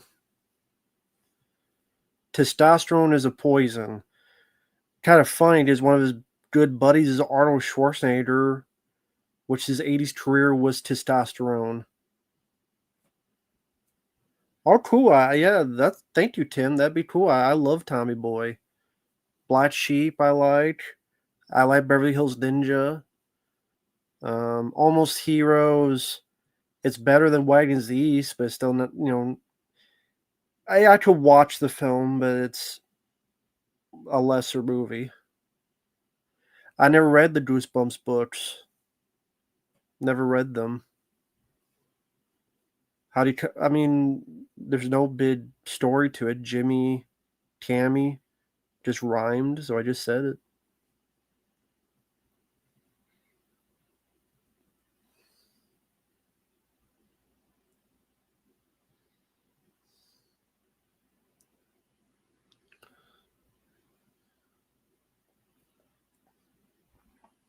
I'll be right back. I'm going to get a drink of water because this one's getting a bit low. And I like to have water to. It's good for you. So I'll be right back. So talk amongst yourselves and maybe mention, does anyone have plans for Thanksgiving next week? If so, what are your Thanksgiving plans? And I can read them when I get back. So see you in, I'll be like a minute or two. So see you in a bit.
I'm in my pants. What am I supposed to be? Naked? He's in his pants. What am I supposed to be? Naked? I'll do the stream with no pants so you can see my balls. I'll remember that next time, I guess. I don't think YouTube would allow that, actually. That'll be for the OnlyFans page. OnlyFans, I guess that'd be the OnlyFans page. There you go. That'd be the OnlyFans page. I do the streams in my balls showing.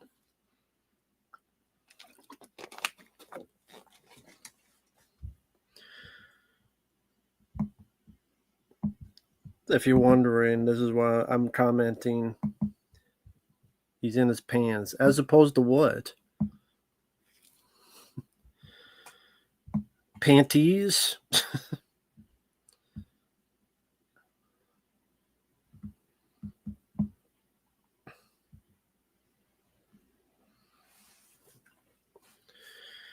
Dante's going to his grandma's house, eat some food, may play some video games. Cool. Any video games you're thinking of playing? Or are you just gonna spur of the moment, pick one?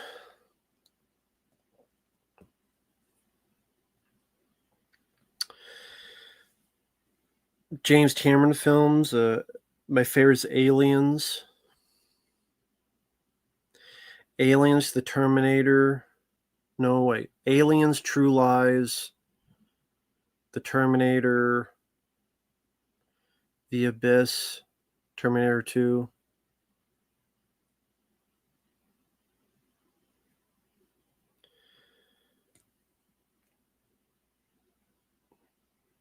This isn't underwear. These are shorts. What are you talking about? These are shorts. This isn't underwear. These are shorts. And yeah, they're shorts because it's Texas. These are shorts. I don't know what you're talking about. Like, literally, they are shorts.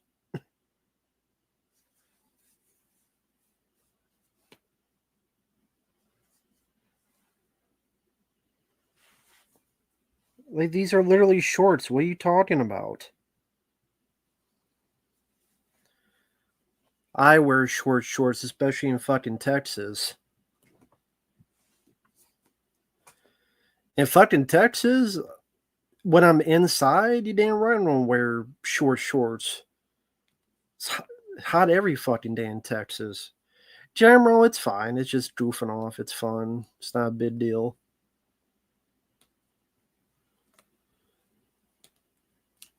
It's fun. It's for fun. It's the giggles. Yes, it's always blisteringly hot in Texas. That's why I have the ceiling fan on all the time. And the AC. And it's November. That's the funny thing. It's November 19th. It's November, and the ceiling fan and the AC are on. Well, I mean, I don't know if I call them basketball shorts, but I mean, closer to that, yeah.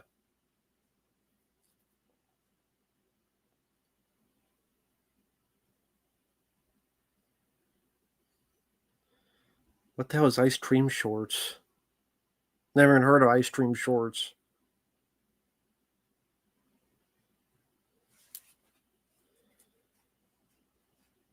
Most boring sport to watch on TV? Golf.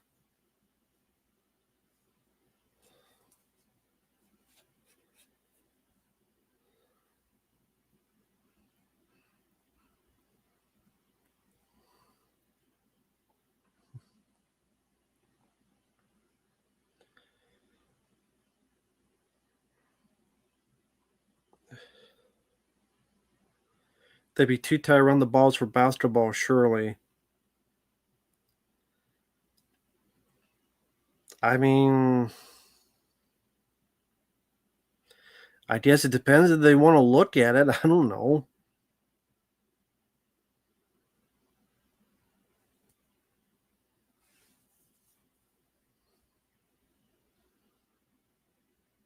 They're shorts that are comfortable to wear at home, especially when I'm doing videos.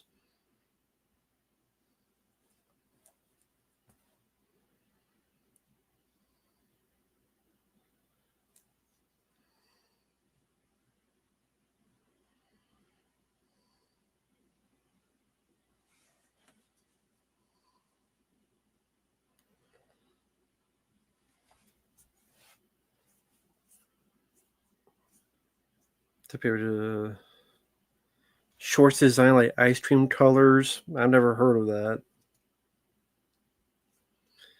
People talking about sports. General, for him, most boring sports is NASCAR.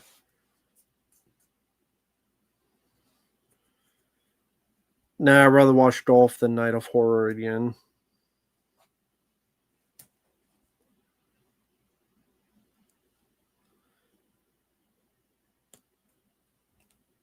So sorry if I missed it. Did anyone else have any Thanksgiving plans, or no? It was just Dante.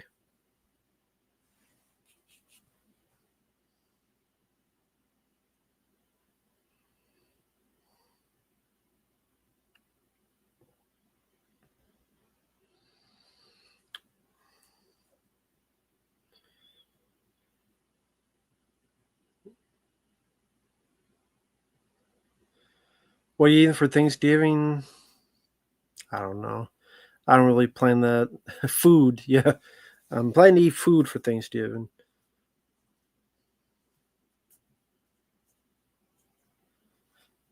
Maybe I'll see if the church's chicken is open and see if get some spicy chicken. I don't know. They probably won't be open. Nah, it's Thanksgiving. They probably won't be open. I don't know. Some places are open Thanksgiving. Guess we'll see. Spend time with the family. Very cool, Bobby. Hope everything goes well. Just visiting family. No plans yet. Visit. Okay, cool. People just visiting family. That's good to hear. Good to hear. Good to do in this day and age.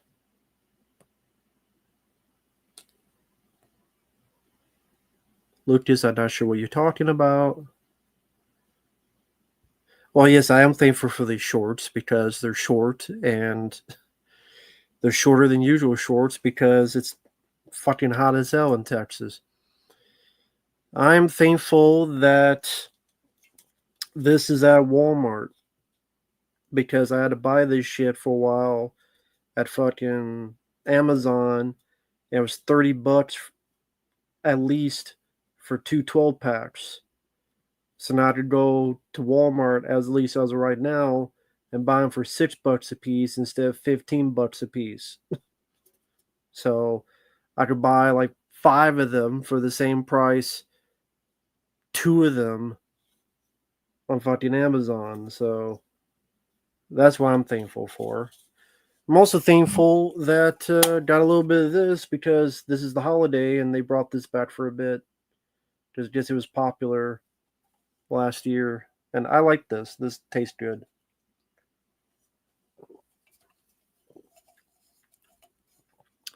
I would say it tastes like candy. I'm trying to think what candy this tastes like. Kind of like sweet tarts, maybe.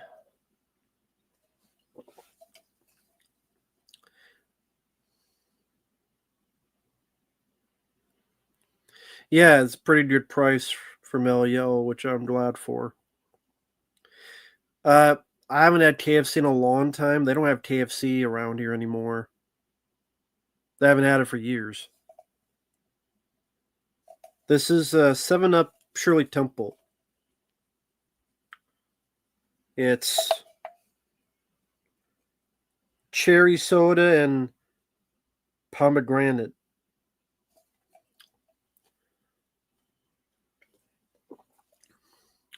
It's got that 7-Up, I don't know what you call it, fizz, but it's cherry and a little bit of a sweetness to it. It ends like candy. Well, thank you, Lucas. I appreciate that. Really, it's selling out that quickly? Damn. Well, I got another 12-pack over there, and I have some in the fridge, so I don't drink alcohol. It's not for me. But, this stuff I like. It's too bad it's only a seasonal thing, but I guess that helps with their marketing. Sheets Food. I don't know what you... Oh, movie TV show. What is Sheets Food? Yeah, the Teens Lab. I agree with this question. What is that? Well, Devin, if you want to send in a paid request for that, sure. Nah, no Bojangles around here.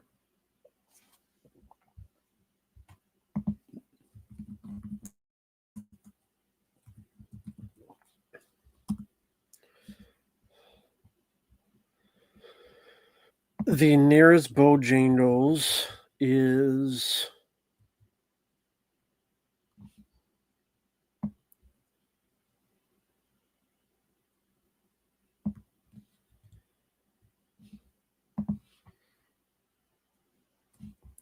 I have to look it up. I've never been to a Bojangles.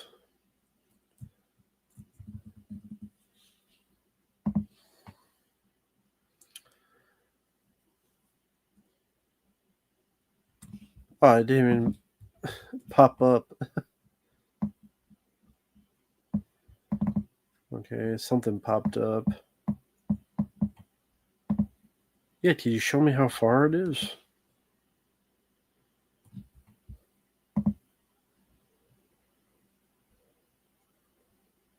Oh, it's only 74 miles away.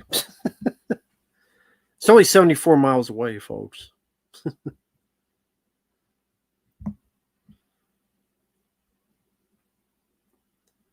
Jollibee, never heard of Jollibee. Yeah, KFC, they don't have here anymore. They haven't had it for a while.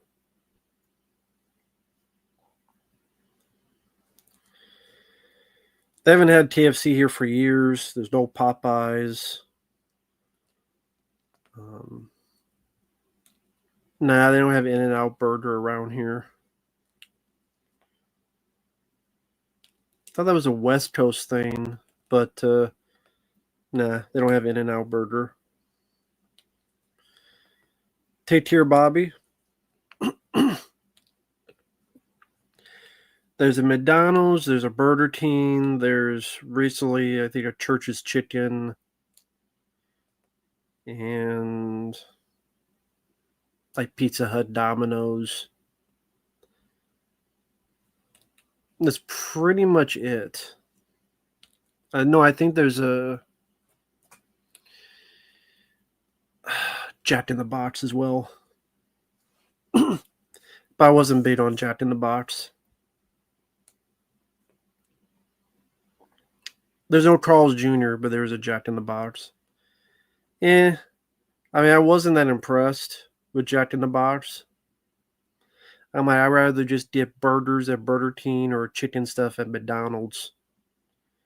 I like the fries and chicken more at McDonald's. I like the burgers more at Burger King. So Jack in the Box, I just never go to anymore. You know what? I'm going to ask Uncle Bill and Stomach Mark this. An idea for Friday Night Lives. Fast food tier list. I think that could be a lot of fun. A fast food tier list.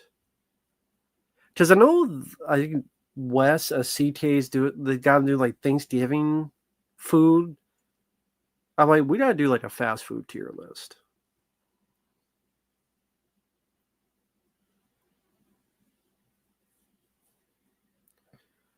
Would you buy a burger called the Jack Off?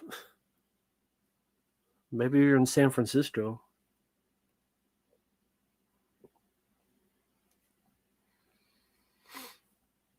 I never had the chicken strips at Jack in the Box.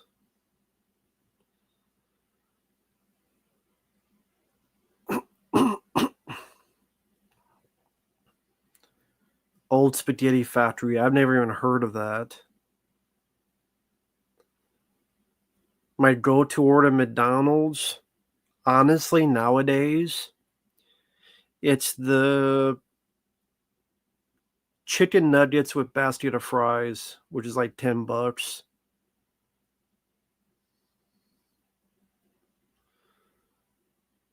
And then the McCrispy's chicken sandwich plain. Because the McCrispy's really good. I mean, the McChicken is pretty bland. The spicy McChicken, I liked that. But maybe the McCrispy sandwich plain and the chicken nugget basket of fries. The fries, to me, is the reason to go to McDonald's. If you go to McDonald's and don't order fries, you ain't American. I would go, what the fuck's wrong with you? You go to McDonald's, you don't get the fries? What the fuck? Your major malfunction. What's wrong with you? You fucked up. I've never been to Whataburger. Dairy Queen, I haven't had them in years and years and years.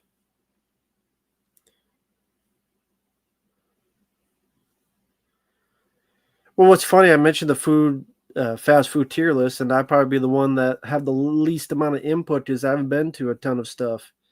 I just think it'd be fun conversation for the chat and for them to talk about.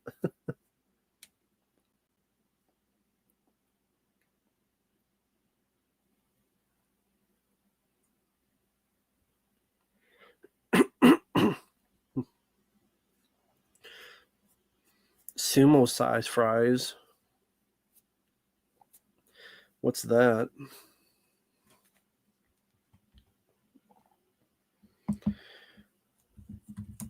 Do I like Nathan's fries? I don't know. I've never met Nathan.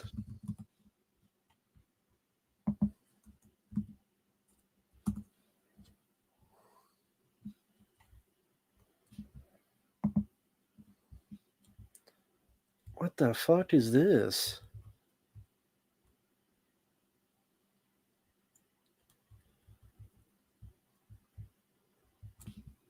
I've never heard of this.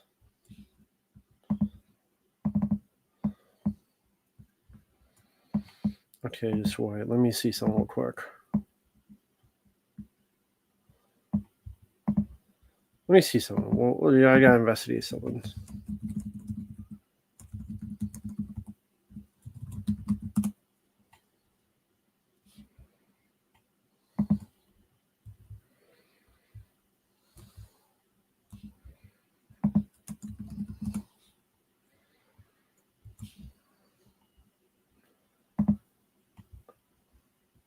Okay, bear with me on this.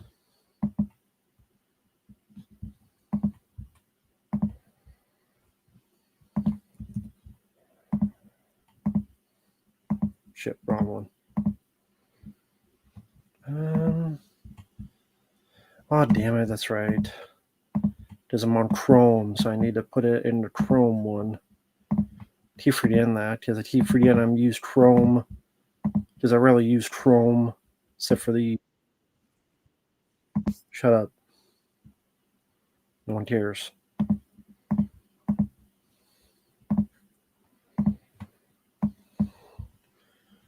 Shut up, no one cares. Heat from a 9-year-old girl who accused the fast food giant of trying to trick kids into eating food that isn't good for them. The 9-year-old and her mom attended the annual shareholder meeting in Illinois. Don Thompson, McDonald's CEO, pointed out McDonald's serves foods and vegetables, including apples in its Happy Meals and salads. And he says they're hoping to sell even more. How much do you love McDonald's fries? Well, in Japan, you can snack on a mega potato. It's double. What the fuck? Look how much bigger that is. We're getting ripped off.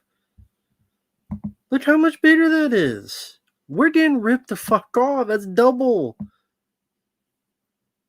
That's like double.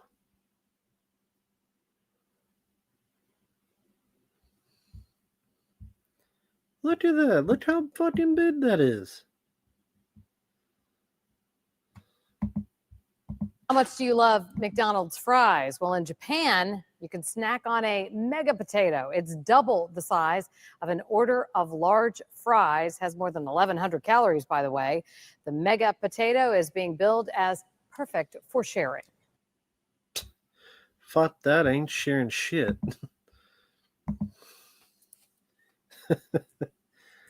Damn.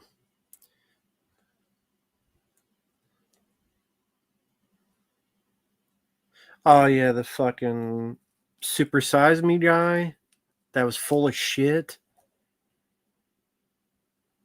He had all these health problems, but it was because, I don't know, he was smoking and doing other shit instead that had led to his fucking health problems. But his documentary, which was all a lot of bullshit, took off the Super Size Me menu.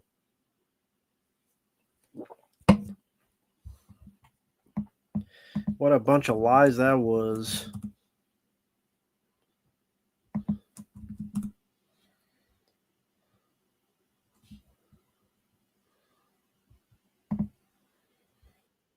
It's a bunch of bullshit.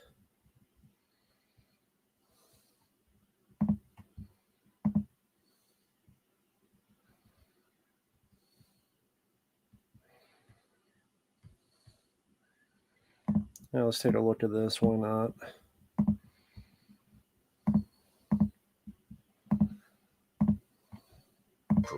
Realized that they could make more money by selling customers slightly bigger portions. And sure enough, it was in the summer of that same year that America was introduced to the notion of supersizing their order. Basically, it just meant replacing the medium-sized fries and drink that came with a combo with their extra-large counterparts. But as it turns out, Americans really do believe size matters, and many were into it. Films like 1988's Who Framed Roger Rabbit and 1993's Jurassic Park were even... I had those Roger Rabbit cups. I remember having these cups here. I remember having this cup when I was a kid. Sadly, it got lost through the ages of time. But man, like that's nostalgic. I had this cup. And I also had the Batman Forever mugs for the longest time. Films like 1988's Who Framed Roger Rabbit and 1993's Jurassic Park were even promoted with special supersized combo meals. The term supersized quickly entered the lexicon. And before anyone knew it, the idea was American, as supersized mom, supersized Coke, and supersized apple pie. Then in That's a big bitch. 2004, Spurlock came along with Super Size Me. The movie earned over $11 million at the domestic box office, which is still an astronomical sum for a nonfiction film. And whereas most documentaries are relegated to art houses, Super Size Me captured the interest of the nation at large, thanks to its intriguing premise. Spurlock ate nothing but McDonald's food 3 times a day for a month. A little bit of heaven. Keeping track of its effect on his health and mood in the process. Which, I mean, granted, yes, if you eat McDonald's 3 times a day, every day, it's going to affect you somehow. That's with any fast food of any sort. But the ways... anyway. Even received an Oscar nomination for his efforts. Time, however, was not entirely kind to the movie. Super Size Me became controversial as claims about its veracity emerged. Some argued that it was biased or contained manipulated information. Others said Spurlock's point was automatically invalidated because no one eats McDonald's at every meal. And even though Spurlock consulted medical professionals to verify his progress and results, still other critics pointed out that he was basically just asking viewers to take his word about how he felt in the midst of all his unhealthy eating. The thing is, I've started to have like some not chest pains, but like pressure. And about what he was actually putting into his body. And as it turns out, they all might be right. In Super Size Me, Spurlock claims he consumed roughly 5,000 calories per day, which causes him to gain a whopping 25 pounds in just 1 month. He also says his cholesterol spiked through the roof, his liver was ravaged, and that he became depressed as a result. The implication, which Spurlock hammers with all the subtlety of the McDonald's scene in Mac and Me, is that it is unhealthy to eat fast food regularly. The only problem is, no one else has been able to replicate Spurlock's results. At the University of Linköping in Sweden, for example, a group of researchers who were determined to figure out the secret of being unhealthy tried to duplicate Spurlock's results. They recruited 7 healthy medical students in their early 20s to spend a month gorging on hamburgers, french fries, pizza, and other fast foods. But that's not all. They also asked participants to avoid exercising, even going so far as to issue them free bus passes so they wouldn't walk it. Yeah, on a side note, thank you, movie guy. Yeah, that mashed potato. I wish they would give you that option at McDonald's. I would fucking get that anytime. Because, I mean, I rarely go to McDonald's. Maybe once a month, if that. And so, you know, I was like, I want to do as much as I can with my what I pay for. So that's a lot of shit. Anywhere. Based on Spurlock's work, the experiment should have yielded some Super Size Me-like body horror, but instead, their results were notably different. Weight gain in the area of 5 to 15% above normal and decreased energy were common. Yet none of the test subjects reported feeling depression. Similarly, their livers were not impacted the way Spurlock's allegedly was. Meanwhile, I'm sure this will say this, but his liver was impacted because of other shit he was doing. cholesterol levels were largely unchanged. Based on the results, one of the researchers speculated Spurlock's results might have been caused by switching from a deliberately low-energy vegan diet. As he points out in the film, Spurlock was dating a vegan chef at the time and specifically mentions eating a vegan meal with her once per day before starting his fast food experiment. It could have made his body even less capable of dealing with the greasy fried foods. Maybe.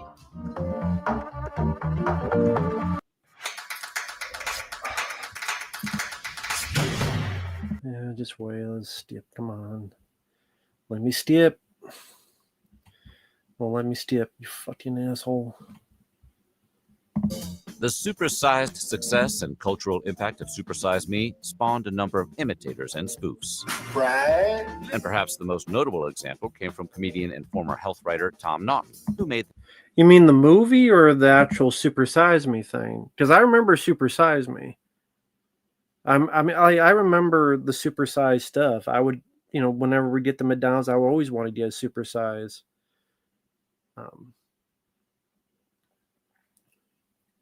But the movie? Well, I mean, it was definitely a product of its time.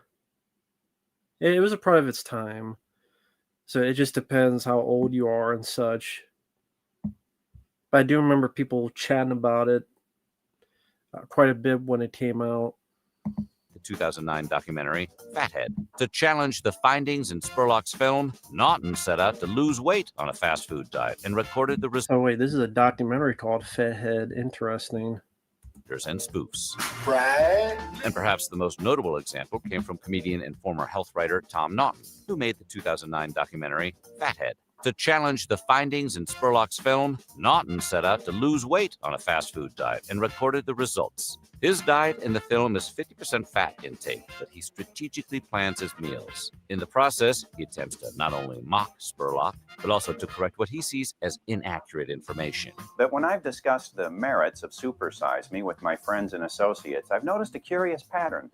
Almost everyone who really likes that movie shares a common and dearly held belief. Unlike Spurlock, Naughton's blood pressure stayed the same. He also lost weight and body fat, and his cholesterol even dropped a little. In fact, the only negative effect Naughton could find was that his HDL, so-called good cholesterol, dropped too. However, according to Naughton, that wasn't from a saturated fat, but was the result of eating foods fried in trans fats, which were supposed to be the safe alternative to saturated fats. And when he tried another diet experiment later, living on a very high amount of saturated fat with no trans fats, his HDL shot up higher than... Isn't that the thing, though? Sorry, is that the thing, is that the stuff that they try to get you healthier on makes you fucking worse? Because it's like, that's unnatural. Like, stuff that's more, I mean, well, this isn't natural either, fast food, but the stuff that's more natural, like your body's made to be a bit more used to that. So when they try to synthesize or make something artificial, like artificial sweeteners and all this is not, it ain't too good for you, you know? As I'm drinking this, but at least I know that. than ever, and he felt great. Yeah, I feel great. If I thought I was having a heart attack or something, I probably wouldn't bother setting up a camera. You probably assumed that the people behind McDonald's would consider Super Size Me to be a bit of a PR disaster. But in reality, they considered it to be a massive PR disaster, and they were right to. The movie became a cause célèbre in America, with the public and media talking about the potential unhealthiness of McDonald's food. For the pending overseas release, McDonald's decided to be proactive, taking out ads in Britain's biggest newspapers refuting the documentary and its claims. But not all of its claims. In fact, what may surprise you is that the ad contained the words, "What may surprise you is how much of the film we agree with." It then went on to acknowledge that Super Size Me did have some merit, agreeing with its core argument, that if you eat too much and do too little, it's bad for you. Yikes. They then went on to point out that Spurlock eats the amount of McDonald's food in 1 month that it would take an average consumer 6 years to consume, making him absolutely nothing like a typical customer. And they weren't wrong. The question of personal responsibility often comes up in criticisms of Spurlock's film. In fact, Super Size Me never mentions how things like portion sizes or exercise factored into his results. That's a significant point, because Spurlock intentionally circumvented these things. He never sought to limit his intake at any given meal. In fact, part of the rules of his experiment required him to supersize anytime he was asked. I think I'm gonna have to go supersize. And he studiously avoided the kind of exercise that might have mitigated his weight gain, which is to say, he rigged the results. Or in other words, nutrition, while important, is only one element of a healthy lifestyle. However you feel about its message, Super Size Me is entertaining. Spurlock accompanies the serious points he's making with moments of humor and the use of pop songs to ironically accentuate certain ideas. And it all works. But it also obscures the fact the director was biased. And it wasn't an accidental bias either. Author Chuck Klosterman has pointed out it was a self-serving bias that likely arose because you could not sell a movie about eating fast food and feeling fine. Essentially, Spurlock set out to make a movie about how McDonald's was contributing to the obesity epidemic, and was never trying to make an impartial evaluation of including fast food in your diet.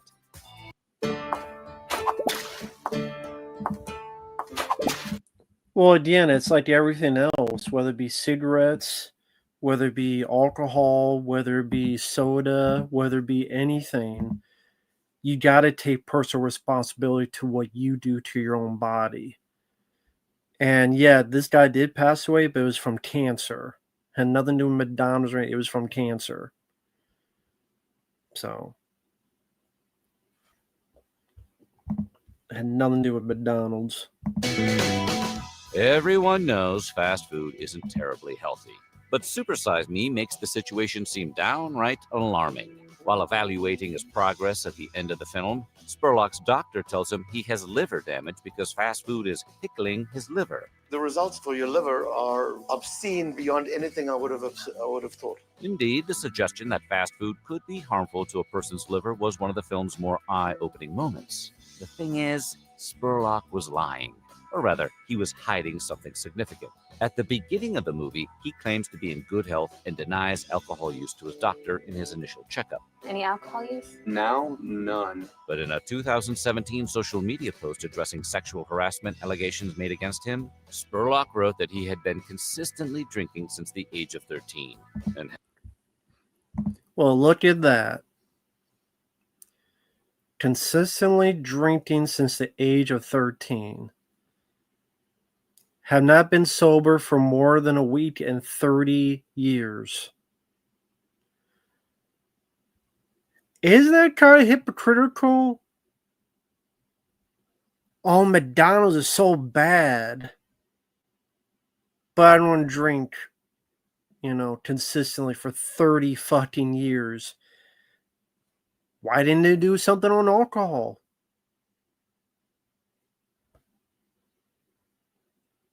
Because, maybe in his mind he knew this could be a big seller. McDonald's is a brand name. And it helped. It succeeded. It got his name out there. I think he did do other documentaries. This made money. Well, there you go. He loves alcohol. So, yeah, you don't go after the thing you love. Because he doesn't want to get rid of alcohol, obviously. hadn't been sober for more than a week in 30 years. In other words, there's a reason his liver looks like that of a binge drinker. And it ain't Mickey D's. The damage to Spurlock's liver is much better explained by his excessive drinking than by eating any amount of McDonald's. An article in the Wall Street Journal also speculated that the physical shakes Spurlock is shown experiencing in the film might have been a symptom of alcohol withdrawal.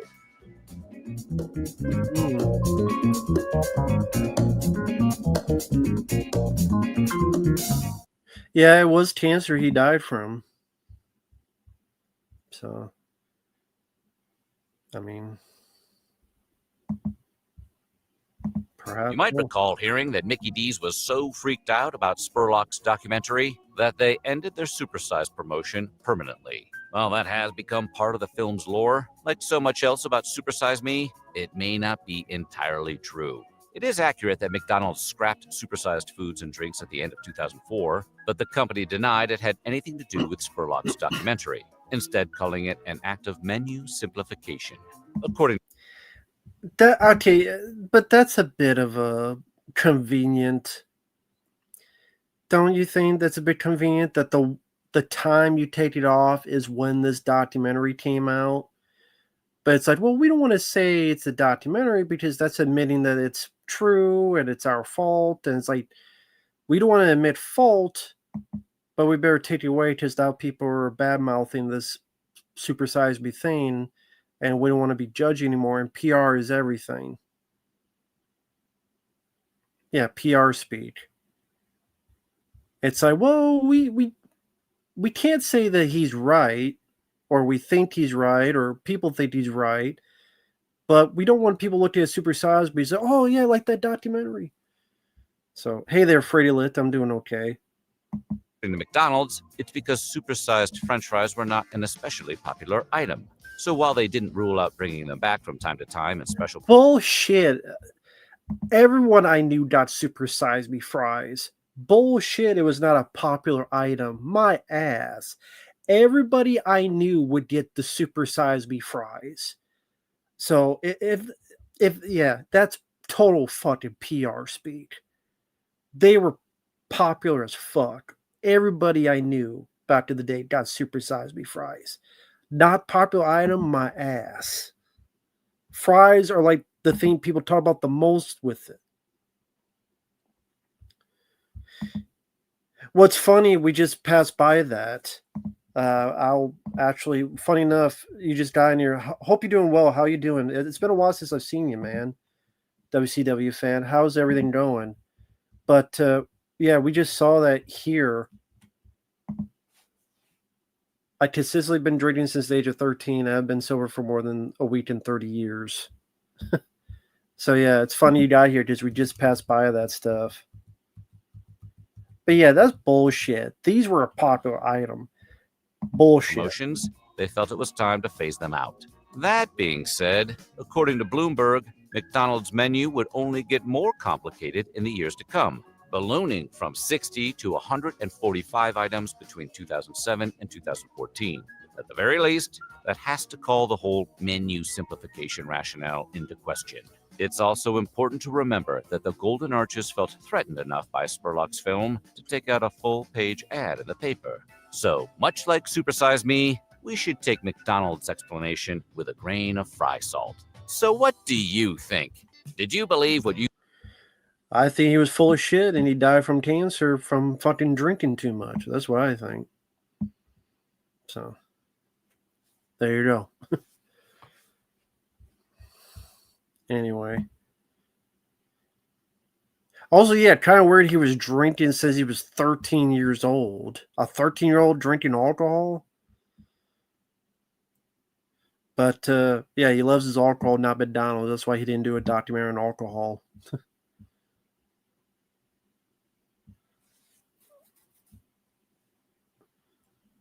I mean, I don't mind the McDonald's burgers. I mean, I don't mind their cheeseburgers. If they're fresh and hot. If they're fresh and hot, I think they taste fine. But Burger King, I like the burgers more. But I think their chicken is better than Burger King.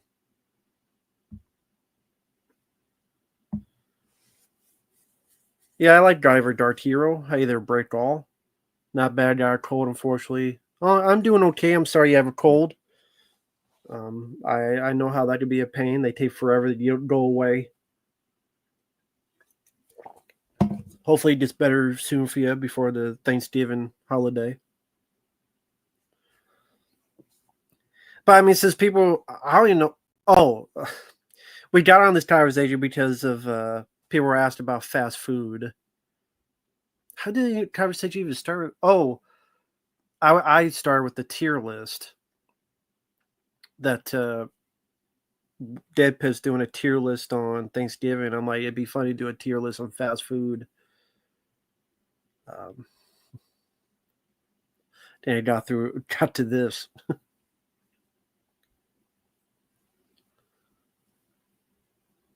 No, Freddie Lit, haven't seen it yet.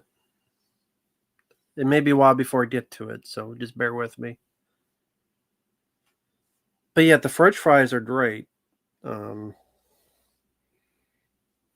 King cheeseburgers I like if hot and fresh.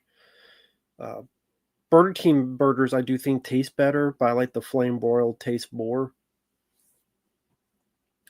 But the chicken is why I go to the chicken and fries is why I go to McDonald's, because I think they're even, you know what, even if cold, I'll heat them up in the microwave and still enjoy the French fries. They're not as good as warm, of course, but I still really enjoy them even microwaved, and I still enjoy them. No, I'm very plain burger type. I just like the burger and the bun, or the burger, the cheese or bun, or the burger, bacon and bun. Like, I'm very plain guy. I've always been. That's how I've always been with food.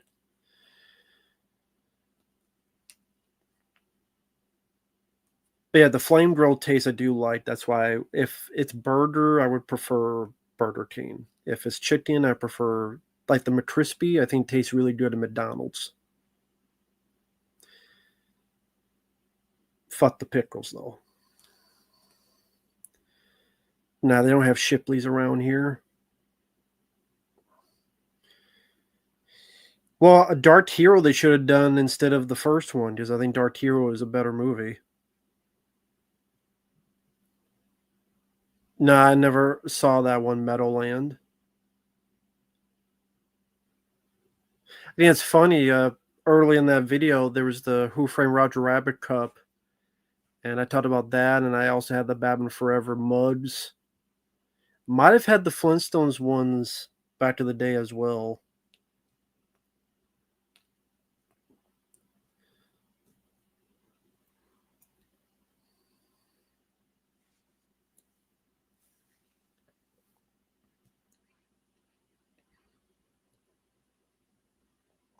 But yeah, that's just me.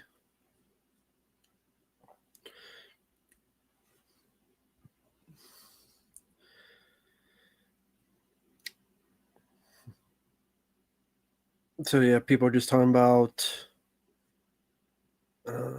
what food they did. Okay, I will say this for everyone in the chat. What is your favorite burger from a fast food?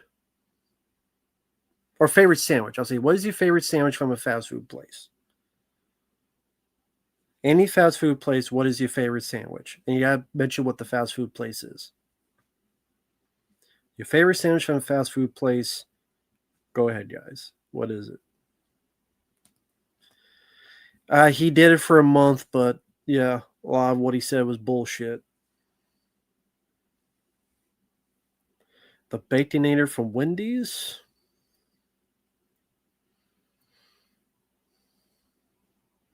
The Whopper from Burger King. KFC Zener. What is the Zener Stacker? Never heard of that one. Turkey stuff. I do like the turkey stuff from Subway. I do like that. Ultimate Cheeseburger, Jack in the Box, Mushroom and Swiss, Culver's, BLT from Subway, White Castle. I don't like that they put onions in all their burgers in White Castle. Whataburger Patty Melt, Wendy's combo number 2. I don't know what that is. Double from In-N-Out. So yeah, we got Wendy's, Burger King, KFC, Subway, Jack in the Box, Culver's, Subway, White Castle, Whataburger, Wendy's.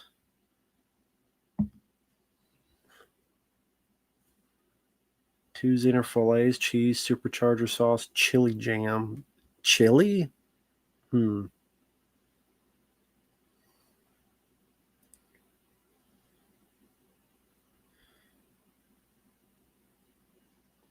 KFC in Russia has delicious cheeseburgers with crispy chicken. So they're chicken burgers. So it's chicken sandwiches. So they're not cheeseburgers, they're chicken sandwiches.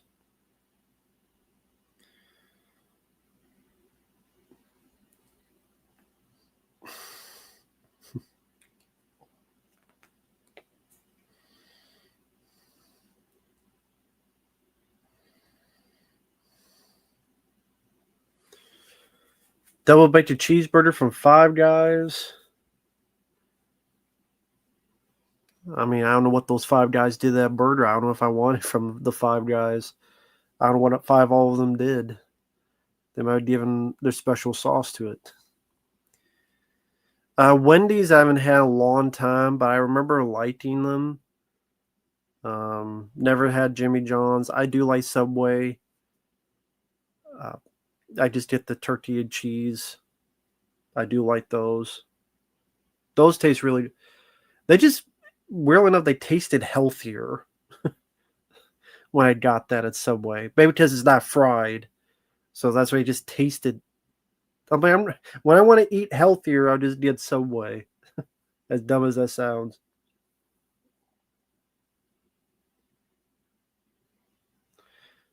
BDA is the Whopper. McDonald's is the Pounder.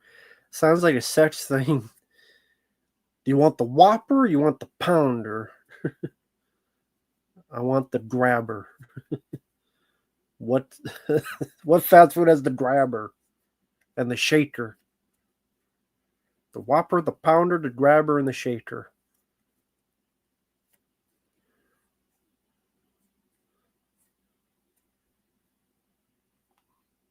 McDonald's fries, what I love them. Yeah, me too. Well, I think now is about time I did get something to eat. I don't know. I'll heat something up. Maybe some chicken. I do have some chicken strips that I'll heat up in the oven. I'll probably do that. But I think I'll end it there. I've been going on for 2 hours and 40 minutes. Time flew. Hope everyone has a good night. I will be back here Friday for Friday Night Lives. I think we're just like this taking questions and stuff. So it'll be just like a typical stream. So I will stream again Friday night. And yep, official Vaughn. I still have that saved. I have to finish up Saint Rose 4. And then after I do Saint Rose 4, I will get to BioShock 2. So thank you for that, for your patience. Thank you all. Take care, everyone. Take care, Freddie Lit, everybody. Have a good night. Take care. Bye-bye.